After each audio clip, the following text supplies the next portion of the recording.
Now those are the results I'm looking for. Mike's definitely got this. If you've been hurt in a car wreck, call me. I've got this. Mike's got this. All you need to know. 816-888-7500. Mike's got this. Don't miss any of the great specials back at the Butcher Block at your neighborhood henhouse market. T-bone steaks, of course, we're talking USDA Choice Certified Hereford beef. They're just $9.99 a pound. Porterhouse steaks, $11.99 a pound. 93% lean ground beef. It's ground fresh several times each day. Perfect for chili, just $4.99 a pound. St. Louis style ribs sold in Cryovac, so buy a couple, just $2.49 a pound. And for seafood lovers, fresh, whole Atlantic salmon flakes, just $9.99 a pound. Where else? At a hen house, serving Kansas City families since 1920. 10 seconds. Listening to the most powerful sports station in the country. Sports Radio 810, WHB Kansas City, the power of sports.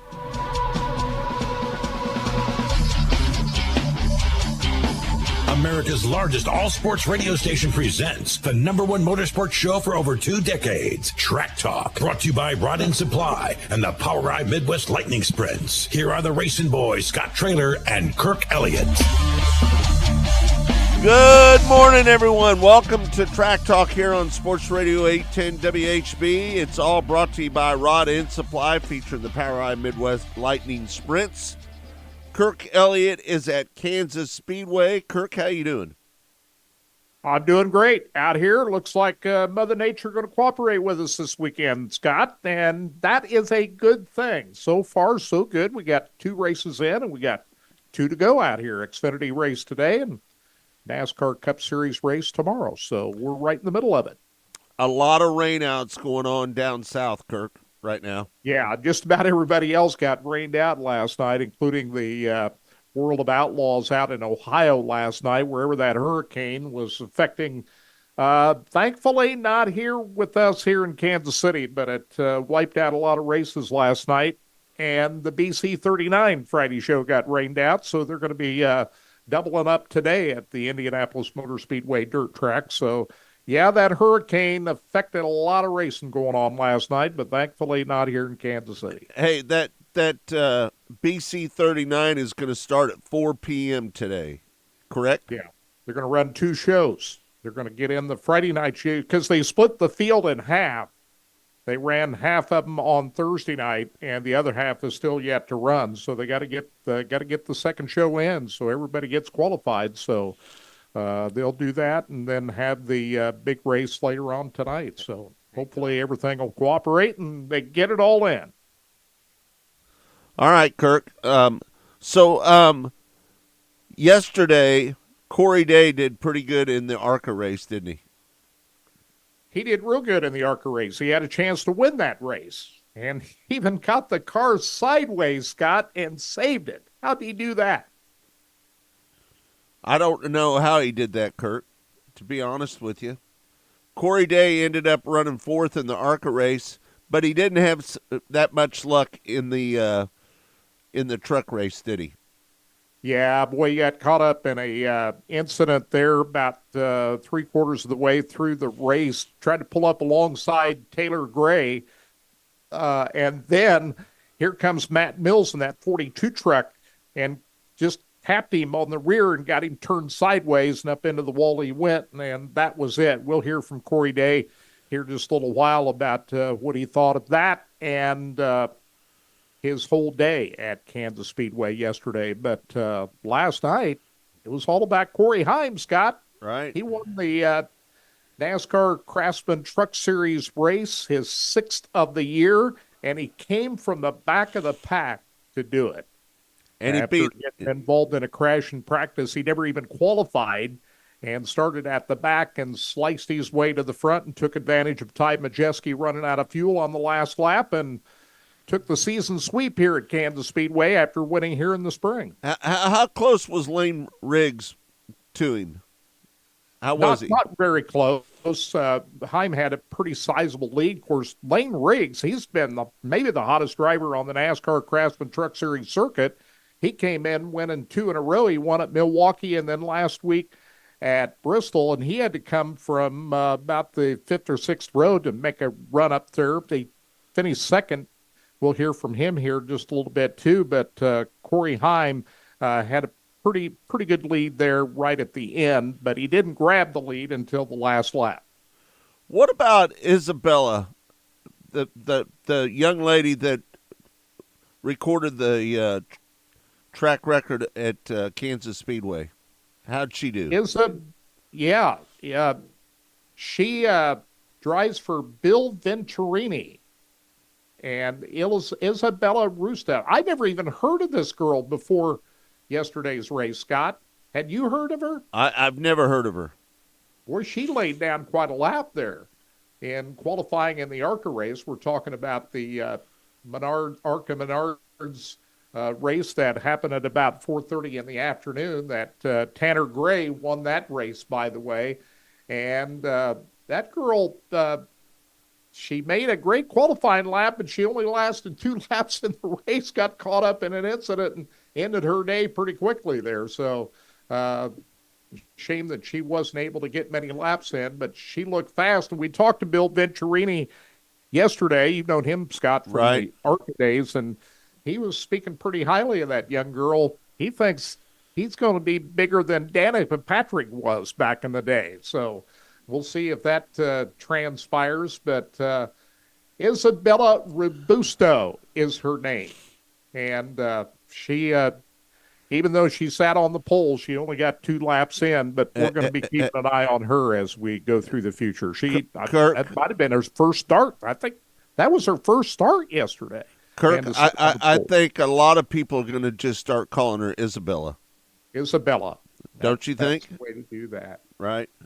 But Tanner Gray came through with the Reese's 150 win, beating Connor Zilic, who's been a hot driver lately. Zilic has won a number of races this year, ended up in second, LeVar Scott third, and then Corey Day ended up in 4th place. So I bet 2 pretty entertaining races. That might have been one of the better ARCA races we've seen out here, Scott. That had a lot of drama there at the end. They had 28 cars qualified, didn't they, Kurt? Yeah, which that's a better number than we've seen out here in recent years. We've seen as little as 15, 16 cars. Yeah. Sometimes. Let's hear from some of the winners yesterday, some of the sound from the races yesterday as we get set for Xfinity today and the Cup Series tomorrow. Let's first hear from Tanner Gray, who won the ARCA Menards Reese's 150 yesterday here at Kansas Speedway. Talk about that when Corey Day got up beside you there. What was going through your mind? Yeah, I knew Corey was really fast. And when I saw him, I was watching him in my mirror and just kind of trying to judge whether he was going top or bottom. And I knew he had a pretty big run to me. So I was trying to split the difference. And as soon as I saw him pull down, then I just tried to follow him down there and take air off him to get him free. And obviously he got loose and wrecked underneath me. But I was more worried, once he got free and came up and got me in the left rear, I was just trying to get away from him. So he didn't take me with him. But I was just trying to defend the best I could because I felt like if he got by me, then it'd have been really tough to get back by him. He was really fast. So just fortunate to make it through that one and not have any issues. And for tires late there, how much did that do for your race car? Tires here are huge. You have quite a bit of fall off. So, I really was pretty confident that we'd clear the 22 fast. So I was just more worried about the 28 and trying to make sure that, I was defending and keep him behind me. You had a fast race car right from the very start. Did it stay consistent throughout? Yeah, I think we jumped on either side of the balance a little bit. We were really loose to start that first run, and then we tightened it up, and we were maybe a little bit too tight that second run. And then, tough to say where we were at that last run right there because we had quite a bit of damage. So, we were kind of jumped on either side of the balance, but either way, I felt like we had good speed. So, just proud of everybody from Joe Gibbs. I mean, it feels good, to come back here because I was this dominant in the spring and then kind of threw it away at that last restart. So, and then we had a late race restart here as well. So I got to kind of redeem myself a little bit. I mean, I think it's always in the back of your mind. You just don't want to have the same outcome, right? But I felt confident in what I needed to do to defend and knew kind of what mistakes that I didn't need to make that I made in the spring. So. That's Tanner Gray, who is a former NHRA Pro Stock champion, Scott. We remember Right. him winning the championship in NHRA in 2018. Interviewed him last over at Heartland Park, Topeka, when he won a Pro Stock race. So he went from drag racing to circle track racing here a few years ago, and Hey, Kirk. Gray got the big win. Kirk, I want to give out a little bit of a shout to Mandy Chick. She's one of our local drivers, and she ended up running 11th last night in the ARCA race. Not a bad finish. One spot out of the top 10. So she was in the top 10. Congratulations for Mandy Chick for a pretty good run. Yeah, she was in the top 10 there for a couple times until that last pit stop, and then I think we had one other local driver that finished the race from Shawnee, Kansas. You know, another guy that I raced with the U.S. Super Truck Series was Eric Cardell. He ended up running 14th. That's right. I remember. I saw that name yesterday. I remember when you ran with him in the trucks here many years ago. So anyway, a pretty entertaining race in the ARCA Menard Series, and congratulations to Tanner Gray for the victory. Let's hear from Corey Heim, who won his 6th NASCAR Craftsman Truck Series race of the year and swept the 2 races out here at Kansas Speedway. He had to start at the back of the pack after getting into a crash in practice. They had to make repairs on that truck. They got it fixed, but he didn't qualify, so he started last, but he definitely was the fastest truck of the night, slicing his way up through the field. And here he is, Corey Heim, after the race, talking about what the game plan was heading in. Yeah, I think just being on offense all night was kind of our strategy, just being able to come through the field as quick as we did to begin the race and not wanting to put ourselves in a position to be on defense at the end of the race, I think was the primary plan there. But like I said, Tide really kept me on my toes there at the end, but we knew that was going to be the right call. I mean, I think to start the stage, they were 4 laps short, so they're going to have to really back down the pace and really hope that the leaders, the current leaders, I guess, when the green flag waved, would have some issues through that run. But luckily I was able to keep the lead and execute and be there at the end. Corey Heim, and Lane Riggs is the other driver that we've talked about that has really been on a hot streak lately. Lane Riggs won at Milwaukee here about 3 weeks ago, and then he backed that up with a win at Bristol last week. He started 11th in this race and ends up in 2nd place. And here's a guy that not a lot of people heard about here about a month ago, but even though he's not in the playoffs because he got a late start to the season, he's been a hot driver. Here's Lane Riggs, who ended up in 2nd. Great night tonight. We feel like our mile-and-a-half program's really struggled all year long, and that's been our weakest spot. So, I just wanted to come in today and have a, maybe a top 5 run would be good. But to get up front, battle it out with those guys. A lot of good, hard racing out there. But, it was a lot of fun. I enjoyed it. I learned a lot. I think if I just knew the knowledge I knew at the end of the race, at the beginning, we could have done even better. And me and the 11 raced pretty hard there for a little while. So congrats to him. They're really lights out right now here at these mile-and-a-half tracks. And just glad that we were even in striking distance for a little while, and definitely something we could build on. Glad that Infinity Communications is on the truck this weekend. They haven't been on the truck in a while, and glad to have a good finish for them. And, yeah, it's the first time I've lost in a couple months. It's a great feeling. And that's Lane Riggs, by the way. Christian Eckes ends up in 3rd place. It's been Christian Eckes, Ty Majeski, and Corey Heim, Scott. Those have been the 3 big drivers. Right. And Lane Riggs would be right in the mix of it if he didn't get a late start to the season, but he's been the spoiler so far for the NASCAR Craftsman Truck Series. So pretty good race last night. Hey, Kirk, have you heard that Carl Edwards is going to be the official pace car driver at Kansas Speedway? Did you see that? I heard that. We get to see Carl tomorrow, don't we, Scott? Right. We haven't seen him for a while. I haven't seen him for a while. Right. And I remember when he drove your truck in the World Cup here many years ago. And, of course, he suddenly retired. What was that, about 9 years ago? 8 years ago when he retired? It just shocked everybody. And so we haven't heard a lot about Carl. He's attended some other races, but I don't think he's been here at Kansas Speedway for a while. Kirk, so I've been forward to seeing him. I've been told he's been buying a lot of land down there in Columbia area. I've told he's been buying a lot of land. he earned lots of money when he was driving a car, so he's probably got a lot to spend right now, right? He was back there when were still giving out real money. Real money. Those days are gone, my friend. They don't pay him like they used to. Not that kind of cash. He was back in the.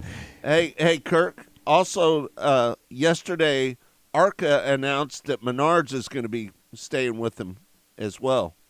Yes, big announcement, and that Fox is going to carry all of the races next year. The first time that ARCA is going to be on the Fox network at Daytona next year. Here's Ron Drager talking about it. Ron Drager's been around ARCA a long time. Of course, they're under the NASCAR umbrella right now, and he talks about the big announcement yesterday here at Kansas Speedway. Yeah, when ARCA became a NASCAR property in 2019, we sort of charted out what is the series position in motorsports. What does the future look like? How do we fit in? And we feel like that we are the place that is as close to a NASCAR National Series as exists. We continue to do that, and we understand our position in the industry. We always have, and we just want to continue to do that and just do it better and better all the time. And so, again, the Menards piece is so important. The Fox thing is so important. And we want to continue to be a place where people can come and race and make it a destination for a career racer, or a person can come and race and move themselves up the ladder into the NASCAR National Series. That is Ron Drager, the president of ARCA, and there's going to be 2 events. Kansas Speedway, Scott, is the only track that's going to host 2 events next year. It'll be on May the 9th, and then again September the 26th next year. 2 events here at Kansas Speedway. It'll be like this year, the next to last event. They got one more race to go for the ARCA Menard Series. So big announcement yesterday for the ARCA Series. Why wouldn't they do it, Kirk? This is a great 1.5-mile racetrack, and I think it's probably one of the best 1.5-mile racetracks in the country. Would you agree with me on that? It is the best. What is better after what we saw in May, 1/1000th of a second with Kyle Larson beating Chris Buescher at the line. And it was not only a great finish, but it was a great race from start to finish. So I know we're kind of biased, but I don't think there's a better 1.5-mile racetrack than Kansas Speedway. No, I would agree with you on that one, Kirk. So today we've got the Xfinity Series practice and qualifying that'll be starting up here in just a couple of hours. At noon, the Cup Series cars will be out on the track, followed by qualifying. We'll have the Xfinity Series, Kansas Lottery 300 at 3 o'clock. That gets a green flag. You can listen to that race on our sister station, ESPN Kansas City. And then tomorrow, we've got the NASCAR Cup Series Hollywood Casino 400 presented by ESPN Bet. 2 o'clock will be the start of that race, and we're carrying it live right here on Sports Radio 810 WHB. And right after this show, College Game Day is going to be coming up. It's going to be Lebo and Stan on 810 today. Sports Radio. Danny's got the day off today, so Lebo's stepping in. Right. With Stan Weber. So stay tuned for that coming up at 9 o'clock. I've got a couple of sound bites from Corey Day, Scott. We can play that now or hold it later. Go ahead and play it, Kurt. Well, I caught him coming out of the care center last night, and there were still cars going around the racetrack, so pardon the extraneous noises here, but here's what Corey Day had to say about that incident in the truck race that he got turned around and into the wall. I'm not really sure. I mean, I just watched a video, but just kind of following the 17 down the track there, trying grab a little air, and next thing I knew, I was sideways. It was good. We struggled on pit stops a little bit and lost spots, but gained them right back once we got out, and I felt like I had a top 10 truck for sure. And here's what Corey Day had to say just about the whole day, finishing fourth in the ARCA race and the truck race at night. That's that dirt track experience, able to straighten it back out there. So, yeah, he just, I had a run, and he took my air well, just, caused me to get tied up into him and almost cost us both the race. So glad we both saved it. Just, I know it's a tough way to end the night, but overall, what do you take from tonight? I love this place. really excited to hopefully come back next year, and it's a lot of fun running the wall, and I have a really good IndyCars.com truck there, and I can run the middle, run the bottom, run the top, and I had a really good ARCA car as well. So definitely excited to come back next year. That was pretty impressive the way he saved that car, pulling up alongside Tanner Gray there, Scott. What do you think about saving that car in that ARCA race? Well, that was a great save, wasn't it? Yeah, I think that had to turn a lot of eyes on that event. I was standing down in Corey Day's pit last night, and Kyle Larson walks up, and he's got these headphones on. I said, Kyle, what do you think of your boy? And he just smiled, and he said, yeah, he's doing good. But that was about 10 minutes before he got up into the wall. So I don't know what he thought about that. But Kyle was paying attention to what Corey Day was doing last night. He was down there. They were using his Cup Series pit box, by the way, for both the ARCA race and the truck race last night. So that tells you what Kyle Larson thinks of Corey Day. Corey Day is going to be an exceptional driver. Don't you think so, Kurt? Well, yeah. I think he's a can't miss, don't you? I believe spotted Kyle Larson. You spotted Kyle Larson, and Kyle says that he's better than he was at this time. You agree with that? I don't agree with that, Kurt. Kyle's still better. I think Kyle's still better.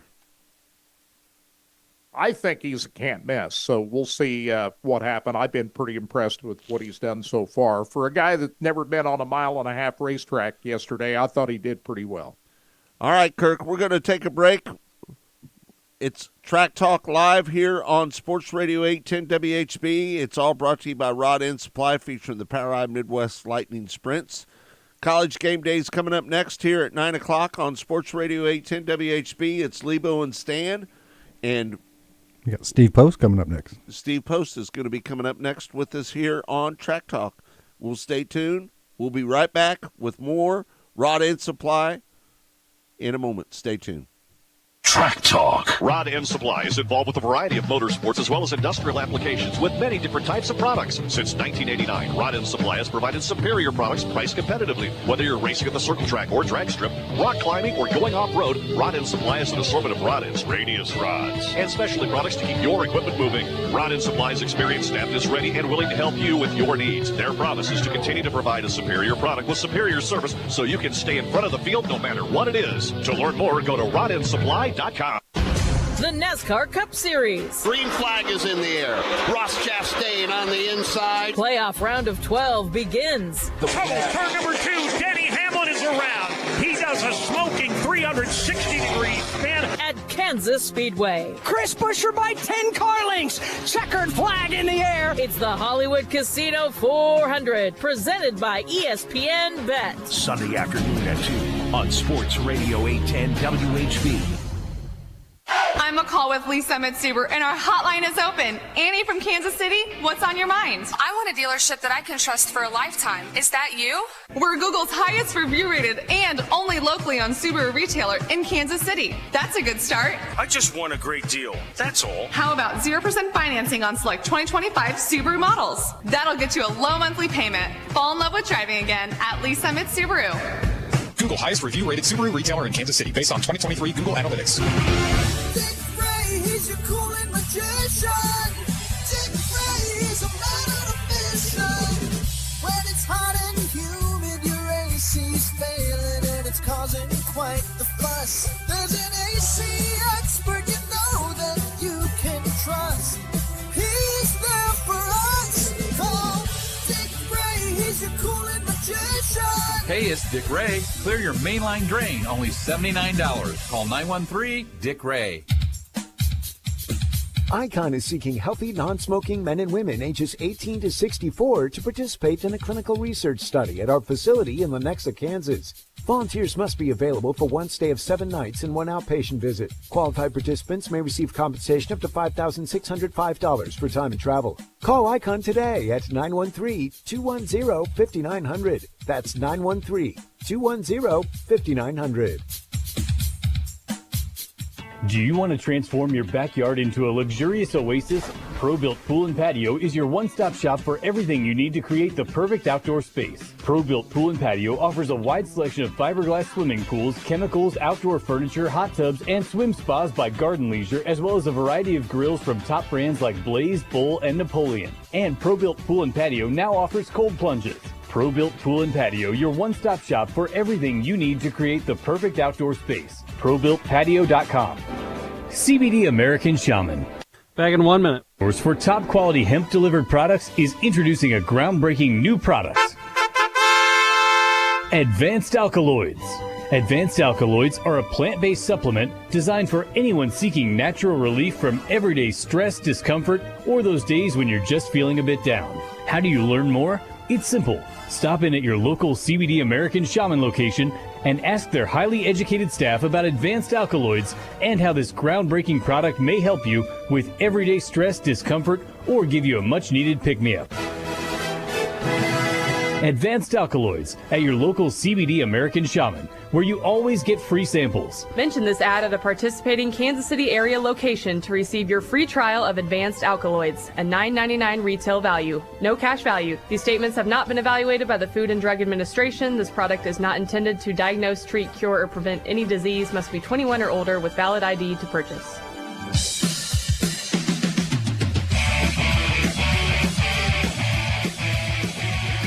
Welcome back.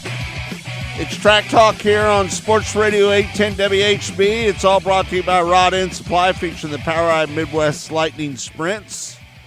College game day is coming up next here at 9 o'clock on Sports Radio 810 WHB. It's Lebo and Stan today. Danny is not going to be in today as well. So joining us now on the show is Steve Post. Steve, how you doing?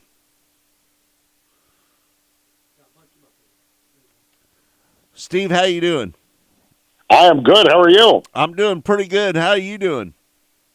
Everything is good. Everything is good out here. Love our trips to Kansas. Had a good ARCA Menard Series race last night. Good Truck Series race, and just getting tuned up for some Xfinity and Cup Series practice and qualifying. I think we're rolling along well. It's pretty good start to the weekend. Hey, Steve. Let me ask you a little bit of a personal question. You're going to run a marathon here pretty quick, aren't you? I've got some big races coming up. The longest I've done so far is a half, and I'm looking at another one of those, yes. So you're into physical you're into running. Just talk about that a little bit, about how many events do you run a year?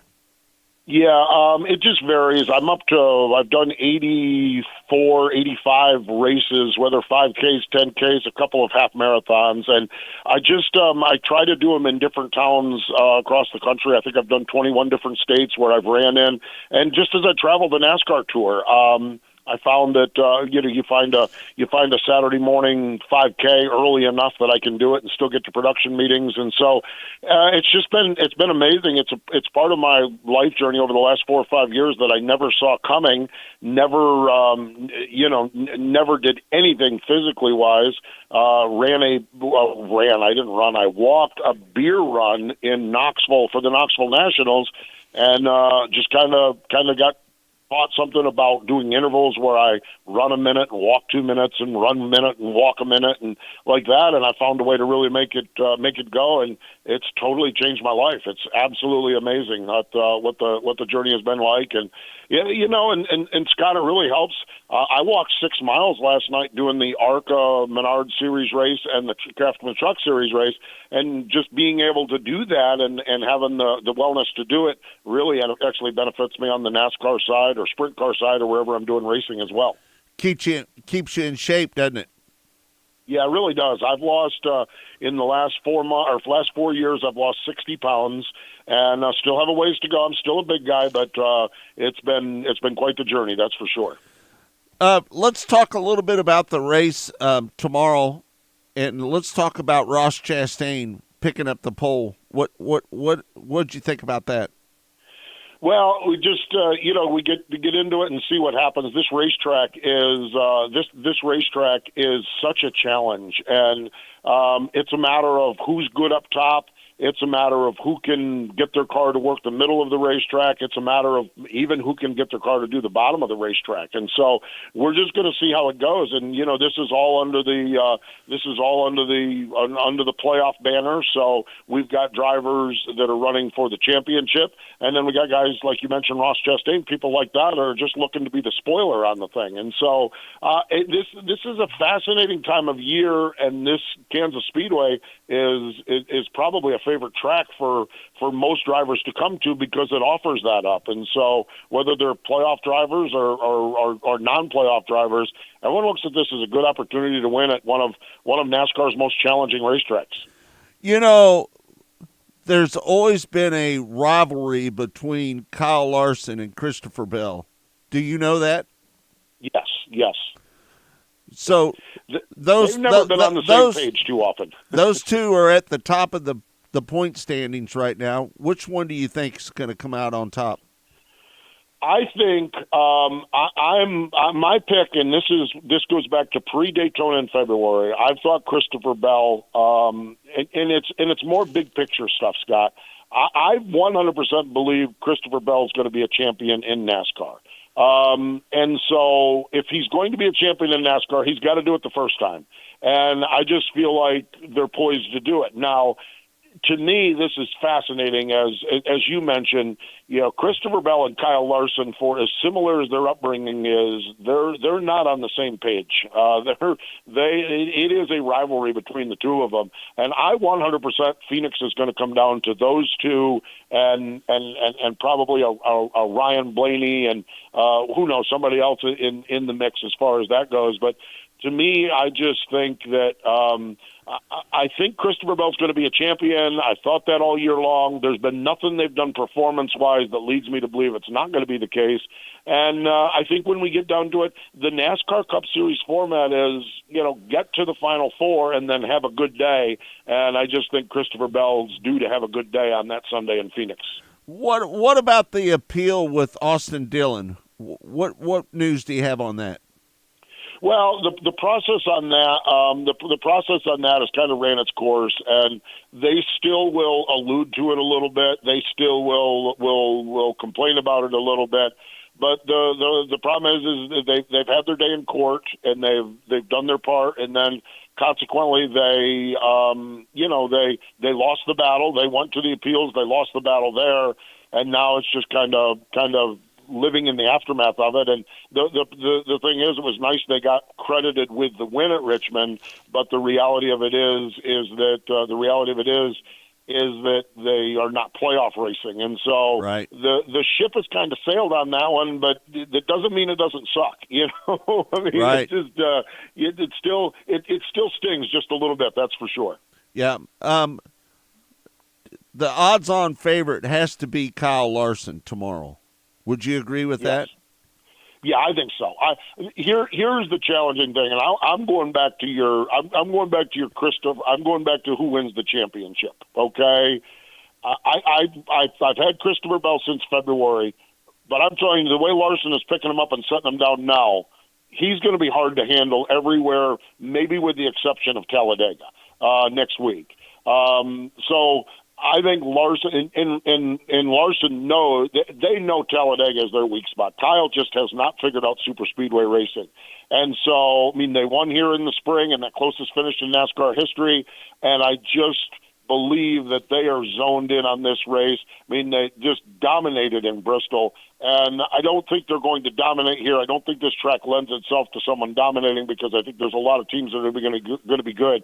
But I think when it comes down to a final restart or a final run to the checkered flag, a final pit stop, that 5 team, Scott, these things have 8-cylinder engines. They're running on all 10 right now. Right. They're running on all 10.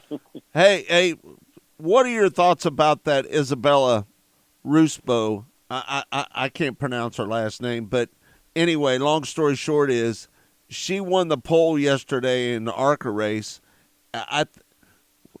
From what I've been told, Billy Venturini thinks that she's going to be the next big deal in NASCAR. What do you think? Yeah, I 100% believe it. I believe that she is just the thing of it is that and Scott, you and I and Kirk, we were all talking, and Bill kind of walked up, and we shared a little bit of this. But I think it's great to listen to a guy like Bill, but to share this with the listeners here. She is the real deal. Now, she won the pole position and proceeded to crash on lap number 1. Okay, a lot of great drivers have crashed on lap number 1. Whether it was air pressure in the tires or some problem, she got caught up, she got out of line, and then spotter didn't clear, or she didn't hear the spotter clear, and she ended up getting wrecked. This girl, she has 2 really good qualities, Scott. She has a supreme talent. I've been watching her since Bandoleros and Legends cars at the summer shootout. She has exceptional talent, and she is great at being taught. She is a great student of the sport. Well, she is aligned with Bill Venturini, the legend Bill Venturini, who has coached and trained and led more champions in the ARCA Menard Series than anybody else. And so the fact that she is as coachable as she is and as talented as she is, and in the position she's in, with Venturini locked in with the Toyota program, I just think that next year it sounds like she's going to run a full ARCA Menard Series program, and we will be talking about her and watching her win a bunch of races next year and then see where her career goes. But I think she has all the capability, in my opinion, to go all the way to the top. How about that Tanner Gray? He picks up the win. He's a pro stock driver. How about that? Yeah, absolutely. Yeah, the Gray family's fascinating because 5 or 6 years ago, they're drag racing, they're doing this, they're doing that, and then they just took a left turn and say, "Let's go NASCAR racing." And here they are. Right. And now they're winning. Tanner won that ARCA Menard Series race. Taylor's in the playoffs for the Truck Series, moving on to the next round. The Gray family is fascinating because of that left turn they took. Drag racers don't make turns, but they made a left turn in their career, and they've been really, really good since, watching them develop and grow the program. They're tied in with David Gilliland with TriStar through the Toyota development program, and they also, we talk about this, Scott. This is a lot about talent. This is a lot about desire. This is a lot about drive, but this is also a lot about getting yourself in the right spot, and they've aligned themselves with David Gilliland, and I think that's why they're having a lot of success that they're having. What do you think of the success from Corey Day? He ended up running 4th in that ARCA race. That was a pretty good performance for him, wasn't it? Yeah, Corey Day is another one of those, and it's really the same story that we just talked about with the Grays and with Isabella Robusto. A lot of talent, a lot of coachability, and in a good spot. Corey Day has caught the eye of Jeff Gordon. Corey Day has caught the eye of Jeff Andrews, the president of Hendrick Motorsports. Corey Day has sat down across the table from Rick Hendrick and explained to Rick Hendrick that they had no money, and Rick Hendrick said, "I don't hire people on the basis of money, I hire people on the basis of talent." Right. If Rick Hendrick, Jeff Gordon, Jeff Andrews from Hendrick Motorsports see talent, Corey Day is it. Yesterday, come out, he ran that ARCA Menard Series race. It was his 3rd ARCA start, first time on a big track, and he wowed everybody. Now, he got in a little trouble there at the end and slid up into Andy J, was running for the 2nd spot, ended up finishing in the 4th spot. Those are boundaries. Those are limits. Scott, you've ran around Kansas Speedway. Running around Kansas Speedway and running around a dirt track are totally different things. Right. And what those cars do around other cars, those are lessons learned, and Corey Day will put those in the bank and use them going forward. But that young man, we're going to be talking to him on Sunday sooner rather than later with the Cup Series. I'm not going to count out Brad Keselowski either, because he runs good at Kansas Speedway, and I think that he's got a chance to win this race, don't you? Brad Keselowski has a chance to win 38 times a year, Scott. You're 100% right. Brad Keselowski is just and now that Brad is one of those mischievous guys, okay? And now that he's been eliminated from the playoff, all he wants to do is be that spoiler. Tomorrow morning when the papers are opened up, Brad Keselowski, non-playoff driver, wants his face smiling there in victory lane. And this is where he is really, really good. That team is really, really good. Chris Buescher, his teammate, was the driver that finished 2nd in the spring to Kyle Larson in that closest finish. And the bottom line of it is that Brad Keselowski, there would be zero shock tomorrow afternoon if I'm in victory lane there at Kansas and not talking to Brad Keselowski, because he's just that good everywhere we go. And this racetrack specifically suits his style really, really good. When is Justin Haley going to win his first race? Whew, man. Well, technically, Justin Haley does have a win back in the. He won in Daytona in the 400 in a rain-shortened race, but I think he's got himself again alignment.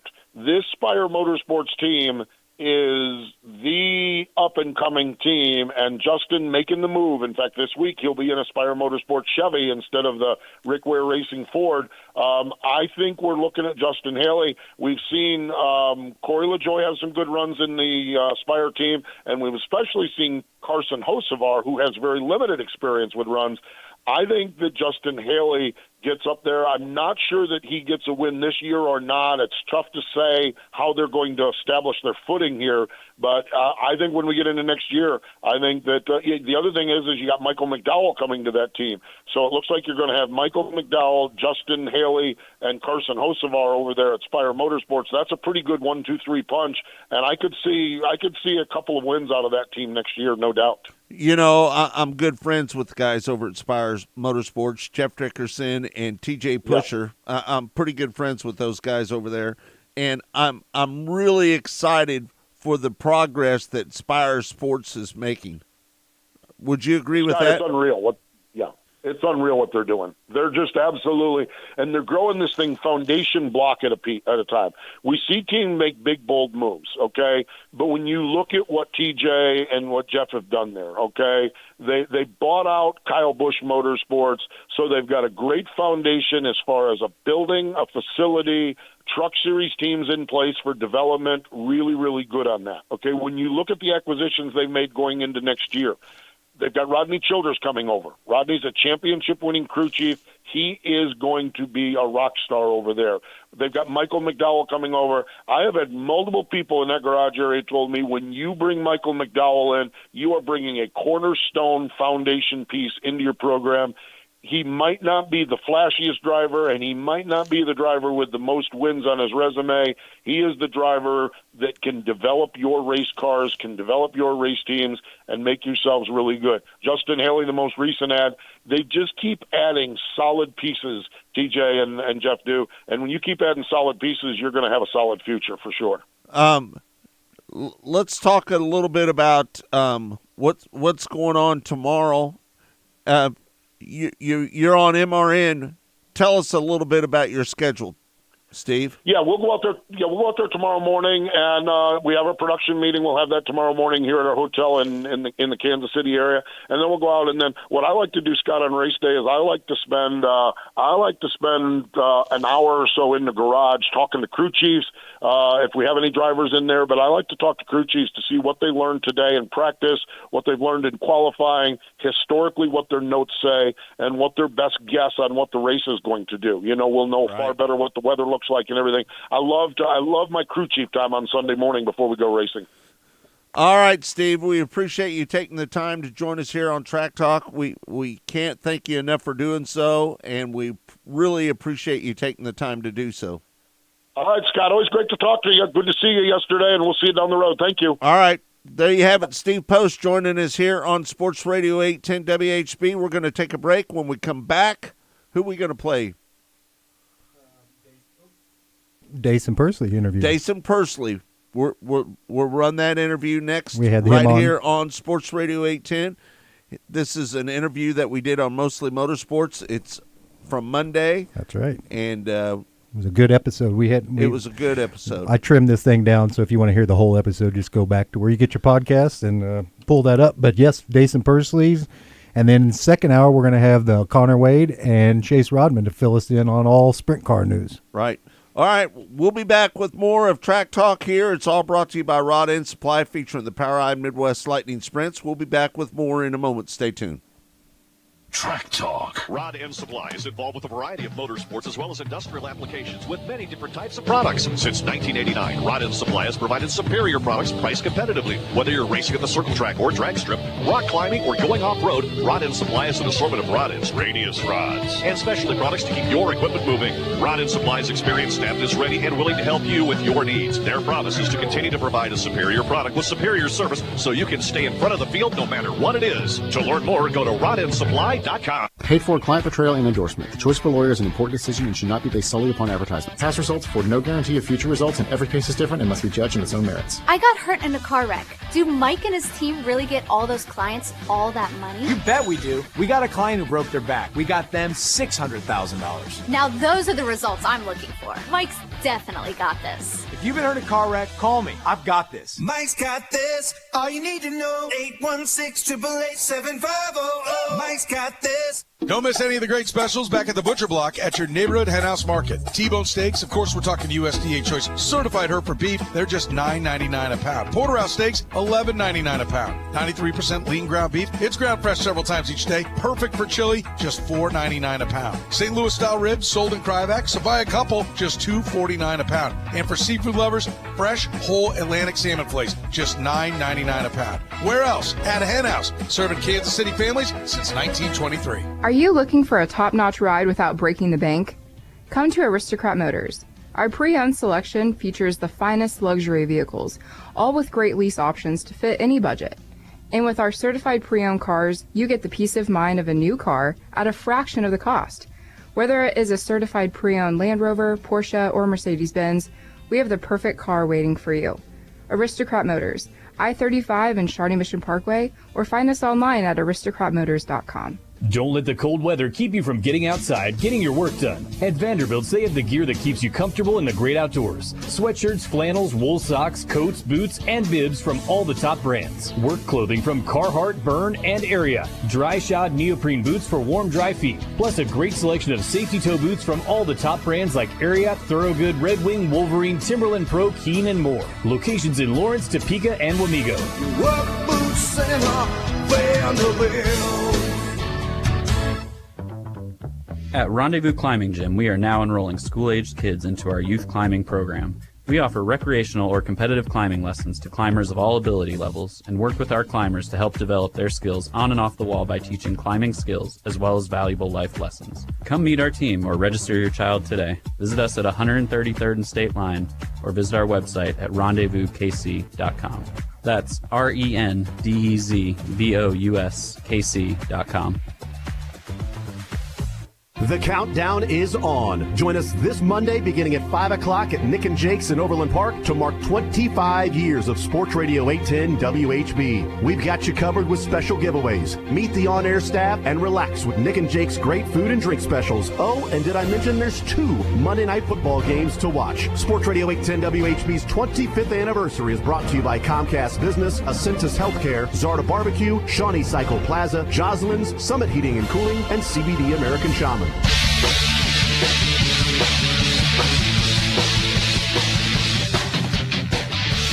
Welcome back.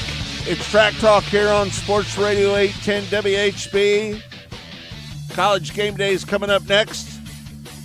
Lebo and Stan will be in. Danny is out for this week.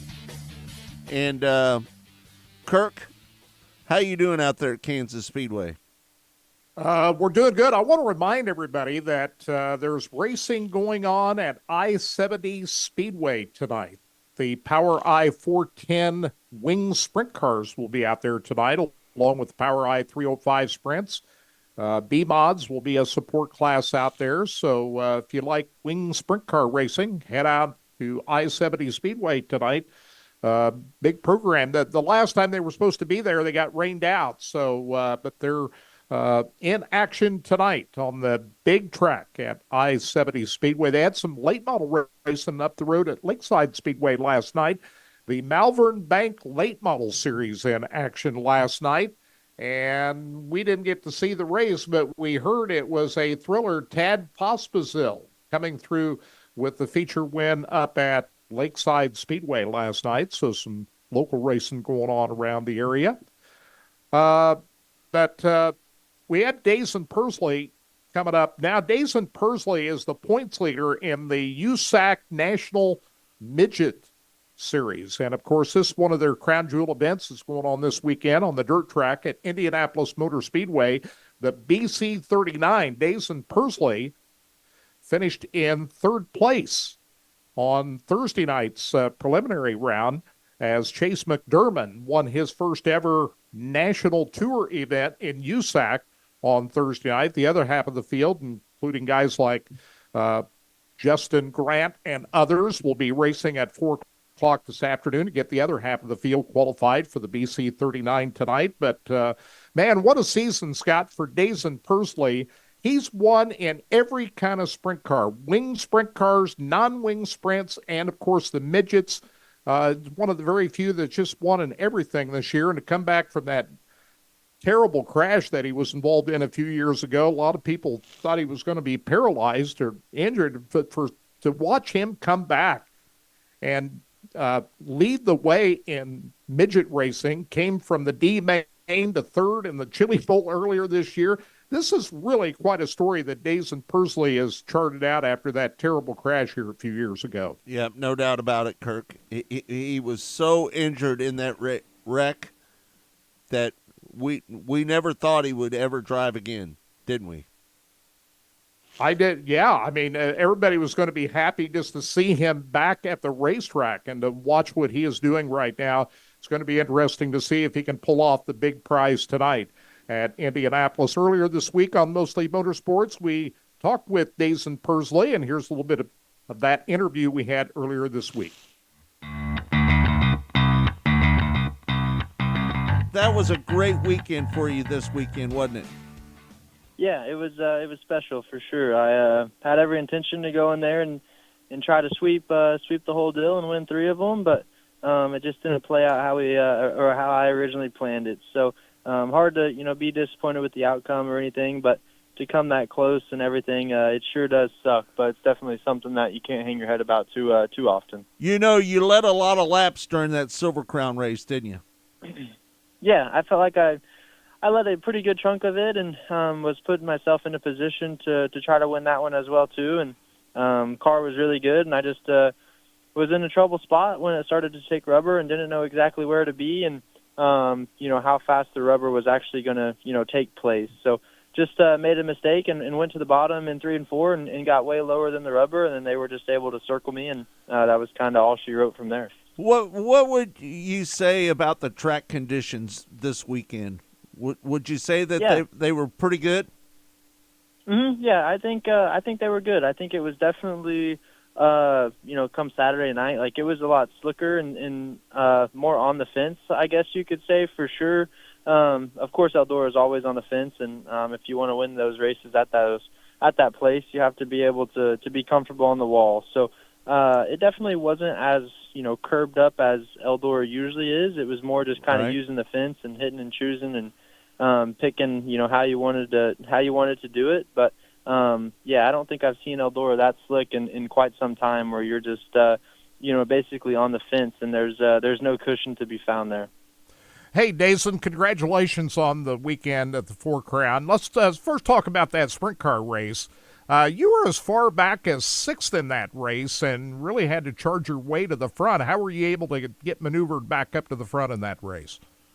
Yeah, the track rework, I think, and they kind of switched the format from previous years. Usually the sprint car race is like maybe the 3rd or 2nd, race out, and the midget race is usually first. So they tried something a little bit different this year, and then, decided to do that full track rework. And, it just kind of threw everyone for a little bit of curveball of, exactly where to run or what to do to the car. And there was just a lot of downtime. So fortunately enough, I had a lot of good people around me in the sprint car, and they made the right decision, and I got out there and felt like I done decent job at picking my lines early on and maneuvering around. But like you said, I felt like I fell back to 6th there early on, and had to get up in the seat a little bit to see if I wanted to get the job done, and started moving around a little bit. And it was just so dusty the first handful of laps. You didn't really know where to be or could see anything. And then once it all kind of filed out and everything, it was of course, just if you wanted to win that deal, you had to get up on the fence in true Eldora fashion. You won at 2 of the most iconic racetracks in the country earlier this year. You won at Knoxville, then at Eldora. And it don't get any bigger than that driving the sprint car. I know you're not challenging for the title there, but those 2 racetracks in 1 year, how about that? Yeah, it's been pretty special. I feel like, I didn't get a points-paying USAC win, but my first, sprint car win came at Volusia too, which is another famous half mile. So, it's been cool. I felt like I've been super close in a lot of different places to win in the sprint car, and just haven't gotten it done. But for some reason, the half miles and stuff just treat me well, and just always fun to go to those big racetracks like that. How proud are you? You won in everything: a winged sprint car, a non-winged sprint car, a Silver Crown, and a midget. You won in everything this year. How much does that make you proud? Yeah, it's cool. I think I'm just, in that point of my career where I just want to hop in anything and everything and just go racing. I feel like there's nothing better than being at the racetrack and trying new things, and being versatile doesn't hurt absolutely anything either. So I've just gotten a lot of opportunities with some amazing teams, and it makes my job a lot easier when I do go, climbing from car to car. How scary is it to race a midget on a half-mile racetrack? They don't do it at Belleville anymore, but at Eldora, that's got to be pretty wild. Yeah, it is pretty wild. It's fun for sure. It's something that I look forward to every year, is getting to Eldora, even if it's in a wing sprint car, non-wing sprint car, midget, Silver Crown. It doesn't matter. That place is just has a special place in racing. So when you can win at those places, it's extremely cool. And to do it against a strong field of midgets like we have, this year, it makes it extremely special for sure. All right, that's Dason Pursley.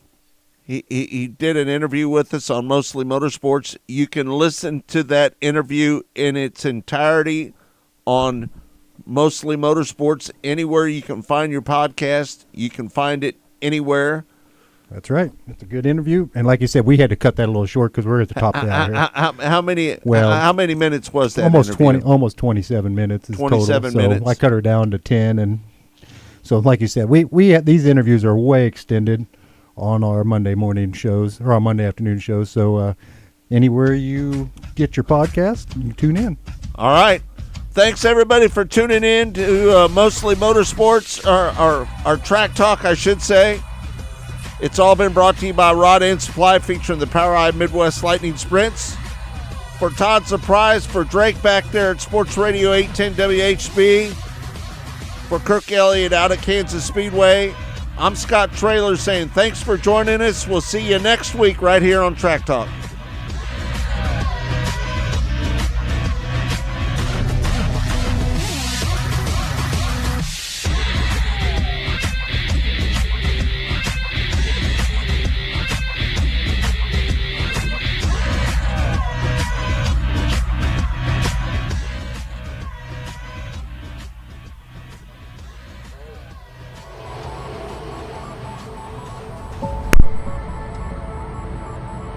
Cool.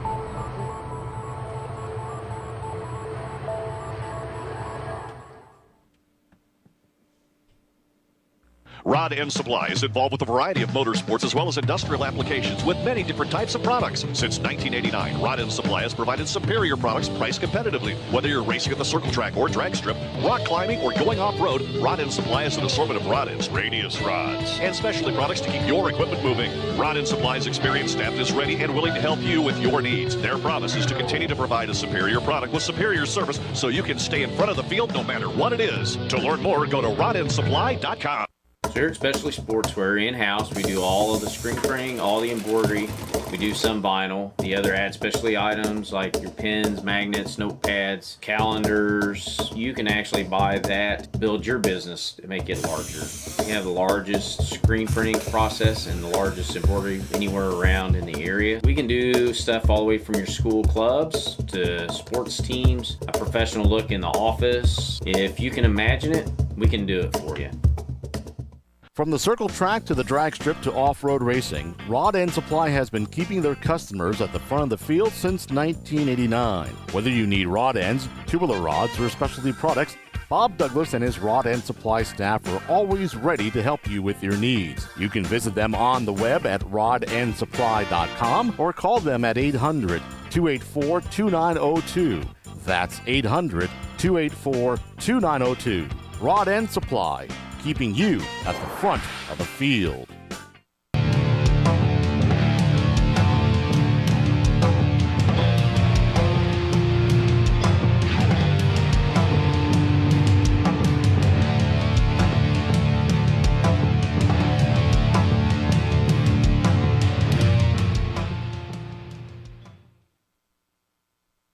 When Steve died, the outpouring of love was amazing. These dollars had come together to support us, and we realized, no, we didn't want to use them for us. We wanted to use them to help others. The foundation has done so much for so many people. It helps any family that has somebody, whether it be a crew member or one of the drivers, that get hurt. We can help them to get through the situation. I was injured in a non-wing sprint car accident that broke my neck and left me with a spinal cord injury. I was in the hospital 8 months, and that got really, really expensive. So having that extra help to help push me and my family forward was a big deal.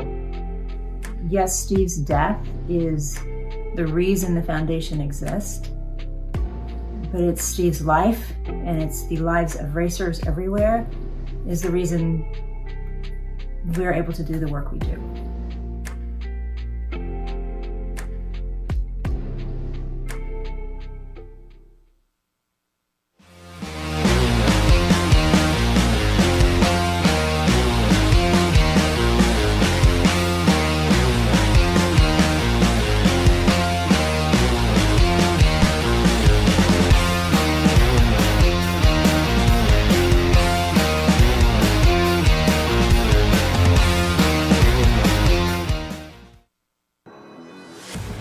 Lakeside Speedway with weekly racing every Friday night, plus great special events throughout 2024, including USMTS, MLRA, Malvern Bank Super Late Models, High Limit, Power I, ASCS, and much more. For complete schedule and information, it's lakesidespeedway.net. For the best coverage in dirt track racing, go to racinboys.com. Race fans, the National Sprint Car Hall of Fame and Museum is open 7 days a week, year-round, for you to come in and check out all of the wonderful race cars on display in the museum. And our online store at sprintcarstuff.com is open 24 hours a day for you to check out everything that we have in stock for sprint car fans. Whether it's for a birthday, anniversary, or Christmas, sprintcarstuff.com has it all. That's at the National Sprint Car Hall of Fame and Museum in Knoxville. Go harder, faster, stronger with Rod End Supply. Whether you are running industrial, farming equipment, or a race car, Rod End Supply has the assortment of rod ends, radius rods, and specialty products that will help you lead the field in performance. Our superior design means our rod ends last longer and perform better, giving you the edge on the track and saving you money. Contact Rod End Supply or order online today at rodendsupply.com. We don't just sell them, we race them. rodendsupply.com. Serving the racing community for over 30 years. Hey, this is Larry the Cable Guy, and you're listening to Racing Boys, and if you ain't listening to them, you get out of the country because you're a communist. I love the Racing Boys. Like Mater says, they make me happier than a tornado in a trailer park.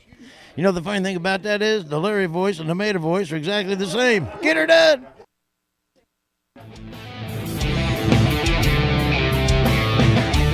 It's time for America's most unique motorsports show, Track Talk, brought to you by Rod End Supply and the Power Ride Midwest Lightning Sprints. Here are the Racing Boys, Scott Traylor and Kirk Elliott. Welcome back. It's Track Talk. It's hour number 2. And commercial-free, non-interrupted, hour number 2 right here on RBN, the Racing Boys Broadcasting Network. Kirk, how you doing out there?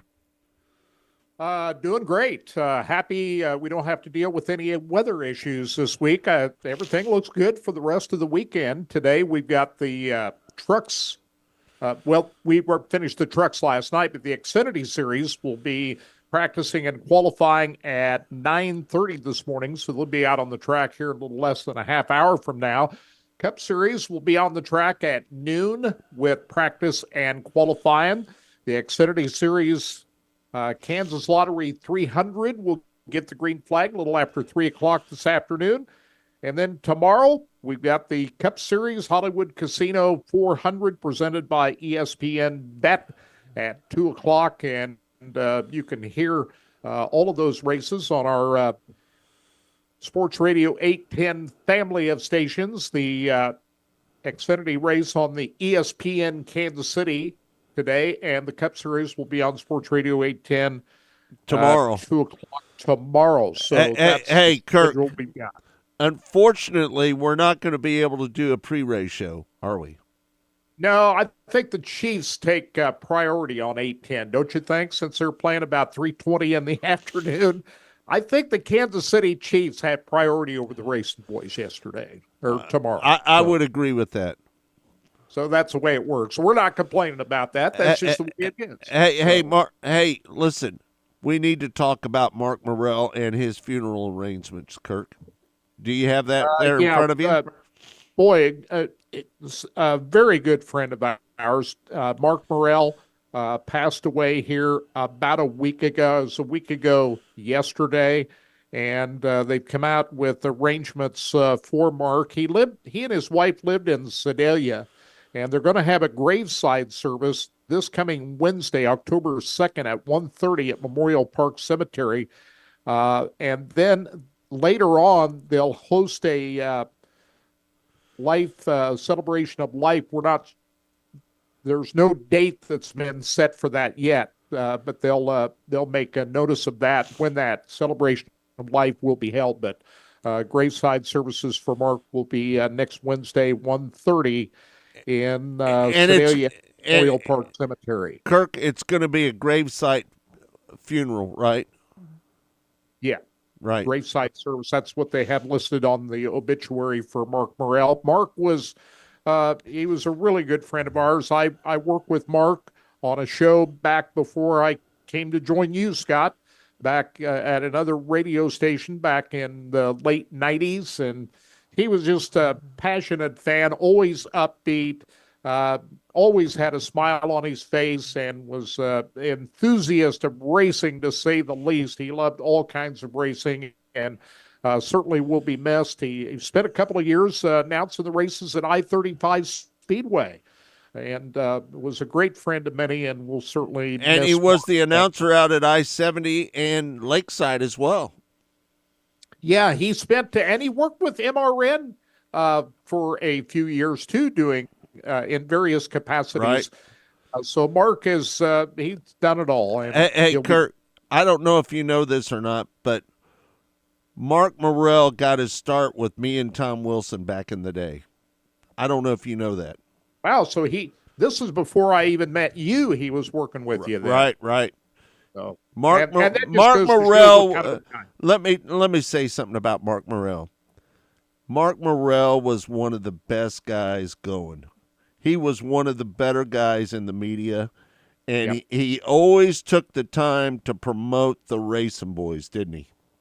He did. He promoted everybody. He was just a great guy to everybody, and just we'll miss him giving us updates on, hey, have you heard this or that? He was always on top of everything that was going on, and Mark Morrell is just a long line of really close friends we've lost this year, Scott. I mean, 2024 has just been an awful year in terms of losing some dear friends of ours, and Mark is another one. He was 63 years old, Kurt.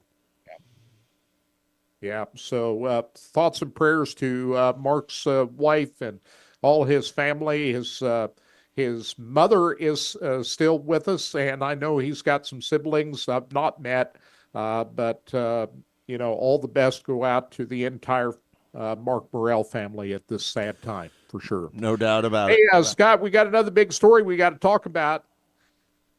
Jake Buback, who was the winner of the Jesse Hockett Daniel McMillan Memorial Race, has been DQ'd for failing a tire test. He's appealing that disqualification, but that was major news that came out here just a couple of days ago. Your thoughts? Well, if you dope on the tires, Kirk, you need to be disqualified. If you put any additive on your tires, you need to be disqualified. We don't really know what was done there, and obviously Jake and his team feel they did nothing wrong, or they wouldn't be appealing it. Same kind of story we heard earlier this year with Bobby Pierce, who is the hottest late model driver in the country right now. If you remember back in February down in Florida, he got disqualified for tire doping. They were able to give some of the penalty back, that he had lost, which gives him a chance to win the World of Outlaw Championship this year. He claimed he did nothing wrong. It's a pretty fine science when they go to send these tires into the lab. Right. A lot of people claim that it's not a perfect science, that, a lot of things could alter the testing of these tires. So that means a lot of people don't trust the tire sampling right. that goes on. Hey, Kirk, another story. Brandon Anderson got suspended by ASCS. The World Racing Group suspended him, and they fined him $5,000 on top of it. They did. We talked about this a week or two ago. That was, a year's suspension plus $5,000 fine for Brandon Anderson after retaliating against Alex Sewell at that race down at Arrowhead Speedway here a couple of weeks ago. So that caught a lot of people by surprise as well. Alex Sewell didn't get penalized anything. Of course, when we found out that the ASCS had ordered Brandon Anderson to the pits and not go back through the pit area, he ran through the pit area and endangered some people, including a photographer, and ASCS officials didn't like that, did they? No, they didn't. So those are the Lonnie Wheatley, I think, had the final say on that. Yeah.